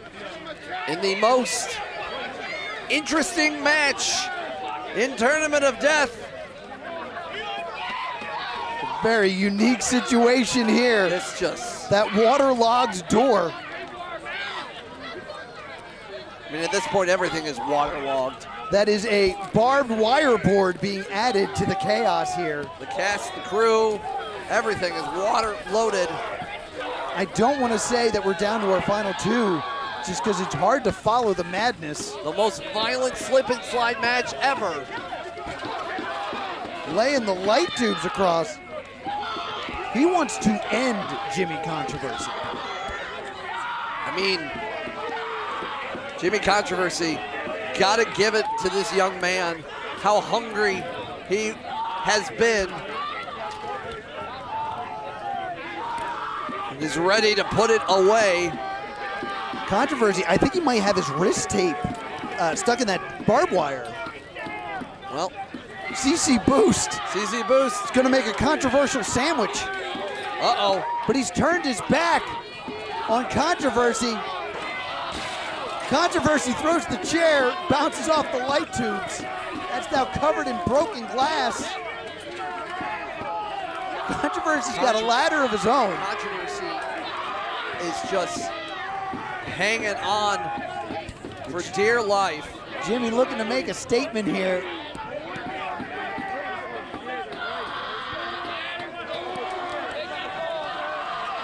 Fighting back and forth on these ladders. As more rain seems to be coming down, and that's it! The ace crusher off the ladders! Through the boards! He's got to get Controversy over. 1, 2, 3. That is all! CC Boost has come in to Tournament of Death and has won the Tarp of Death. Well, that was not what I expected it to be. I had no idea what to expect from something Wait a minute. called Tarp of Death. And Aaron Ash laying out CC Boost with a chair, the CCW champion. Just a wet blanket of a man, but the CZW heavyweight champion. He's wet, and the fans are walking away. The fans showing their disrespect to the champion as CC Boost goes murder bomb through the ironing board. Aaron Ash, probably the most hated person in CZW. Insane. Inserting himself into the tarp of death. Aaron Ash just laid out CC Boost. There's bodies everywhere. It was absolute chaos here in the rain at Tournament of Death. Yeah, you're gonna go for it. I seen it. Yeah, you were. Absolute chaos with CZW Tournament of Death. Well, CC Boost walking away with the victory, but you know what? Yes. We got one more match. We have one more match. Scott Holiday, Peapod on the call for TOD 22, and it's what you've come to see. The main event. Someone will be leaving here. Tournament of Death winner. Could it be the man Dread, who has finally get a third time as a charm, could finally get his destiny as CZW Tournament of Death winner, or will be the #1 party animal, a man that has won multitude of tournaments, but TOD escapes him. TOD potential winner between Schlack and Dread happens minutes away. That missing Infinity Stone in the gauntlet of Slack. Tournament of Death. This is going to be absolute mayhem here. I believe the...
It is time for the finals of Tournament of Death!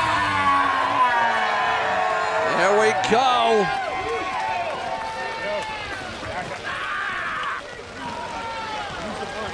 And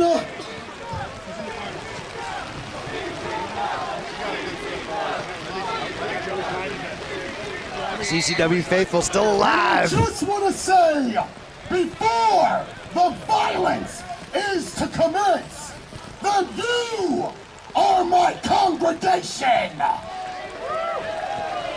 And this is a ritual, a seance of blood. And by God, there will be blood! Fucking love this shit. Amen from Larry Legend. With that said, let us now meet the combatants.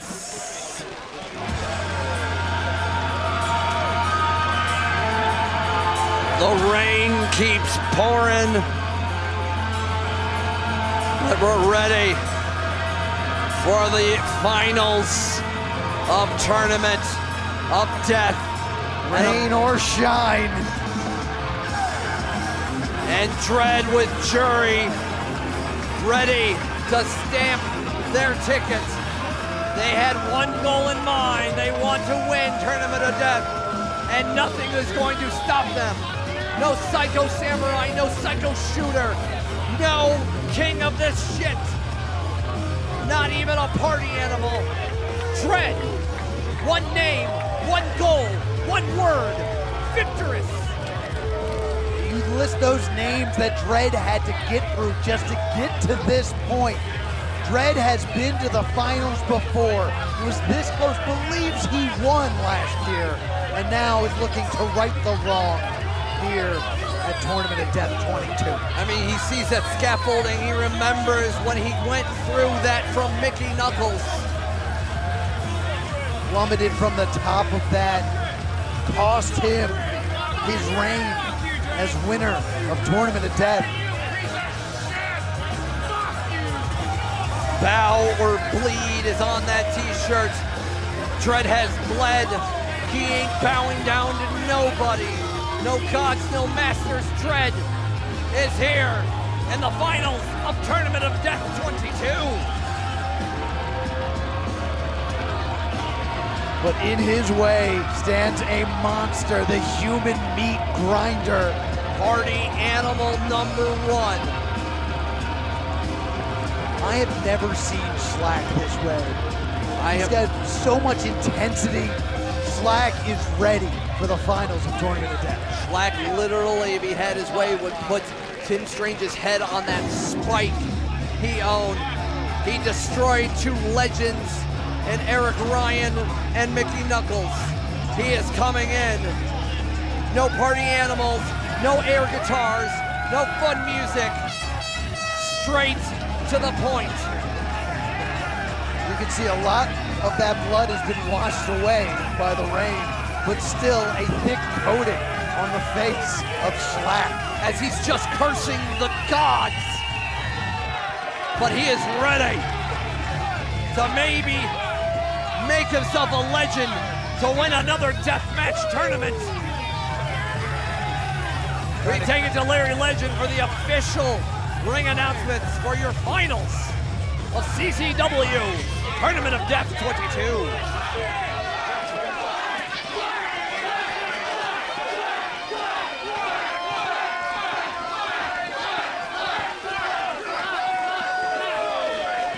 And now, ladies and gentlemen, for the gathering here at the Ultimate Underground, and for the multitude watching on IWTV, it's about to go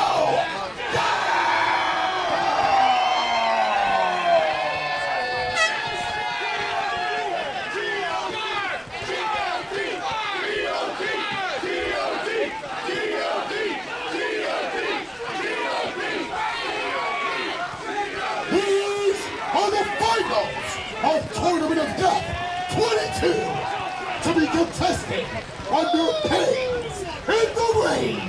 Ultra-violent, right to barbed wire, boards, deathmatch.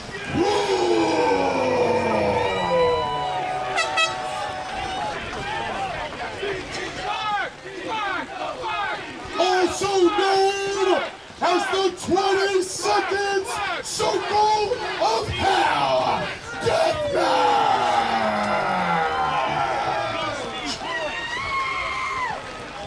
Introducing first, standing to my left, being accompanied to the ring by Stephen Jury.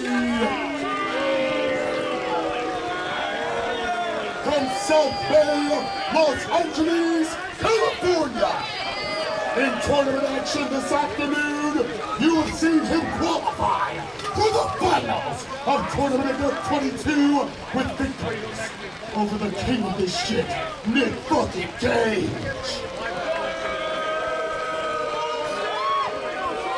The Psycho Samurai, Akira.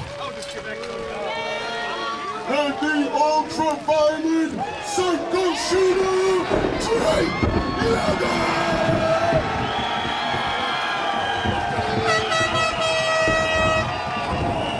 Representing the Blood Fighters, this is Trailer!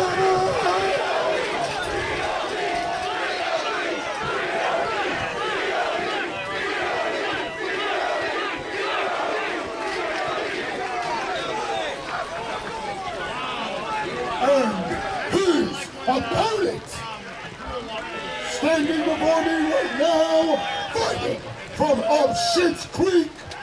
In tournament action this afternoon, you have seen him qualify for the finals with victories over Tim Strange. Victories over everyone's famous aunt, Mickey Knuckles. And victories over the undisputed King of the Death, Eric Ryan.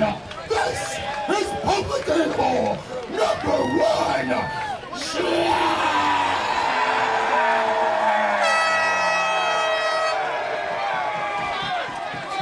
The CZW faithful trying to throw streamers. It's not working. They're not throwing garbage at Slack. These two men have faced off in places in the West Coast, in places like the Midwest, and now we are here in Delaware on the East Coast. For in the midst of the rains and storms, as the gods themselves are watching above and below, two men, two individuals, two beings are ready for violence for Tournament of Death. Both men arming themselves with the tubes. Oh, they want to just coat that ring in glass. They want to make sure when they hit each other, they slam each other, it will be felt for eternities. Both individuals just coating a layer of shrapnel across the canvas. As Dredd, ready to disrobe and wants to feel every inch, every iota of every bit of violence and action against each other. As you've said, these two no strangers to one another, but they've never done this dance on the biggest stage of deathmatch, the finals of Tournament of Death. They haven't done this in the rain, in the storms.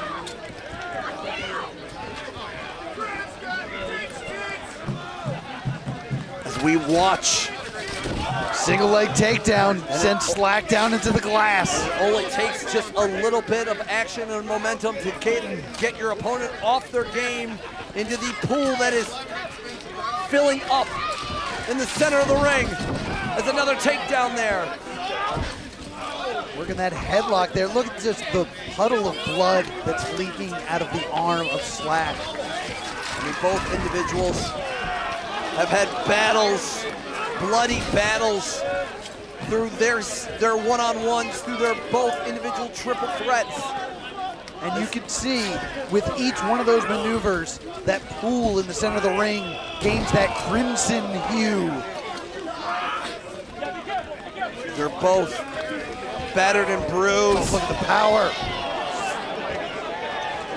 Just so much slippery surfaces and nobody can get a leg up.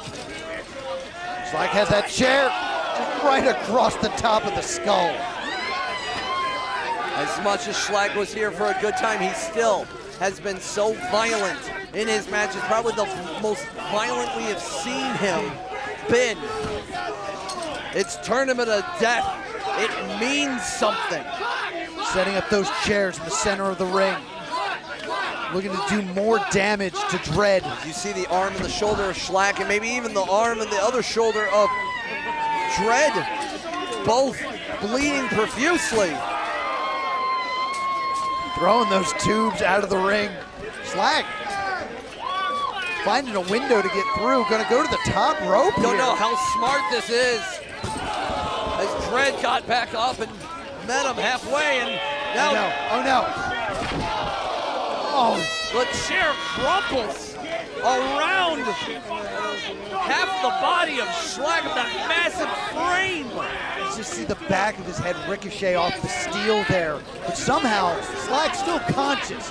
That's how important winning Tournament of Death is to both of these individuals. Dread wants it. I think the hungriest person in this tournament who wants the win came so close, wants to be known as a Tournament of Death winner.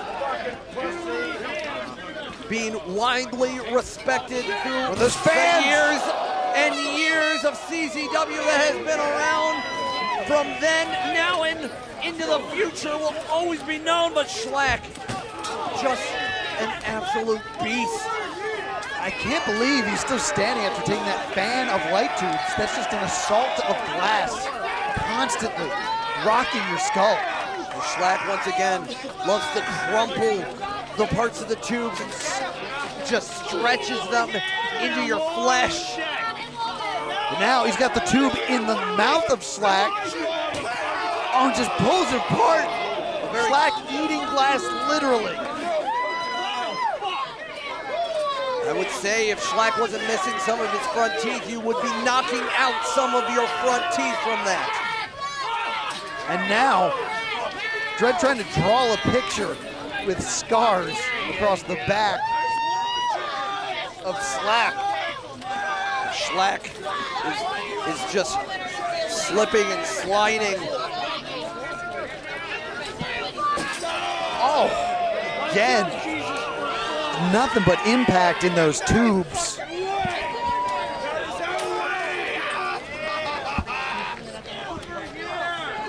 As we fight on through all technical difficulties. But it's been difficult throughout this whole entire semifinals and finals, and another suplex to the outside. Again, no pad, but also just all that broken glass, all those shards. When things are wiped out of the ring, that's where it goes, onto the sides of the ring. Come on, Dread! The low hum is just ominous. As you can see, both individuals, look at his back. Look at both of these individuals' back and shoulders. And now both of these competitors dragging their bodies back into the ring. And a spear from the inside out. Through the tubes, onto chairs coated in tubes. Going through the tubes like that is what almost cost Nick Gage his life. And Schlag just did it willingly in an attempt to cut Dread in half. These two individuals want to die for this. They are willing to put their bodies on the line. They are willing to never feel normal again just for the accolade of winning Tournament of Death. Both men, despite the rain, fully coated in blood. And each other will leave a piece of each other for years to come from matches like this. Willing to put their own bodies on the line. Dread is just walking away. Schlag in pursuit. I don't know where Dread's going. I don't know what anybody's going, but the crew is gonna be following along. as are the CZW faithful. They're battling back towards the entranceway here. Dread has gone backstage. I don't know if we have a camera back there. We're following along as best we can, ladies and gentlemen. And it looks like... What is this? They're on top of one of the carts, one of the trailers. That's the trailer we used to get the ring here. And both of them on top of it, slipping in the rain, battling back and forth. Slag with a headbutt. Every surface is so slippery, so dangerous. And now raking the eyes does Dread, with Slag fighting back with the headbutts. But again to the eyes. Trying to disorient Slag. Slag oh, God! Off the top! Through that light tube log cabin, 2 tables. Slag might be out here. Dread was willing to kill to win this. I don't know if Slag can continue. Slag laid out. Slag barely bleeding. Dread is beside himself. There is no length that Dread will not go to leave here crowned the winner of Tournament of Death 22. He was more than willing to put his whole body on the line to take out the likes of Slag. But I think somebody gave Slag a beer. Like spinach to Popeye, I think Slag is alive. Look at the eyes. Look at the eyes on that monster. Battling back with the chair. The #1 party animal is not gonna let the party get ruined. The party keeps on going. I heard a huge explosion there. He went through the side. He went went through the sign. That was just decoration. It was not part of weaponry. As Slag is hobbling back inside of the ring. Slag trying to make his way back to the ring. As Jury figuring out what he needs to do. But getting out of dodge, getting out of harm's way. I don't know where Dread is after going through the Tournament of Death 22 sign, but Slag has returned to the ring and has brought a ton of light tubes with him. Slag is just catching his bearings, waiting for Dread to come back. And Stephen Jury. Jury. Why would you enter Jury this arena of hell? Oh! Spikes him on the top of his head. Jury causing the distraction though. Dread, I think he just caught Slag in the ankle. It's very smart. Might have got his Achilles there. Jury's more than willing to do that for his client, for his brethren. Anything for the victory. Because a victory for Dread is a victory for Jury. Slag thrown into that barbed wire ropes. And it's just gonna hurt as they scrape and reopen scars. Whether it was from today or from yesteryear. More damage is being done. But Slag refusing to go down. Slag was just thrown off the top of that trailer and yet standing still.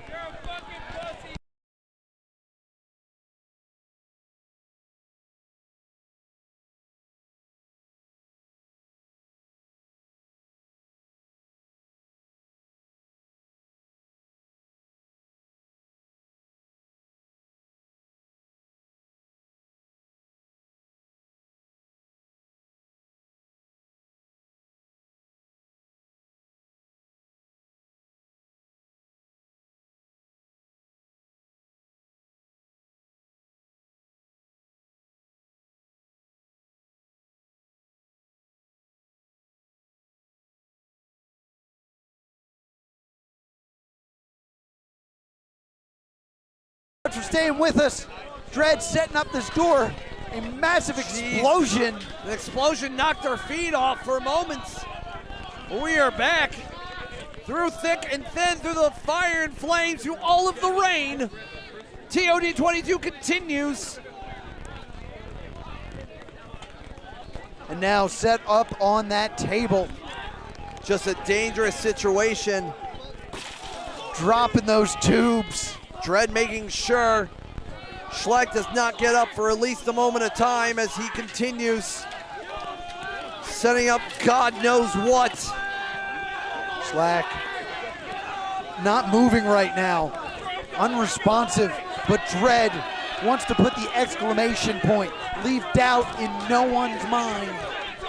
Dredd fell from a scaffold like that during Tournament of Death last year, through Cage of Death. But Slack's showing signs of life here. As the battles continue. Slack destroying those light tubes to get out of the way so he can climb and meet Dredd at the top of the scaffold. I think Dredd just realized that Slack is no longer spread on that table. Dredd and Schlack, hungry for violence. Dredd just waiting. Instead of going after Schlack, he is waiting. He is baiting Schlack. He wants Schlack to definitely not get up after what is happening on this very iffy platform. I mean, Dredd already lost a Tournament of Death from up there. Trying to right the wrong right now and destroy Schlack. Dredd and Schlack, a war that has happened on multiple coasts, and it's on top of this platform. Very dangerous up here. The rain falling. Both men trying to maintain a vertical base. Dredd on Dredd.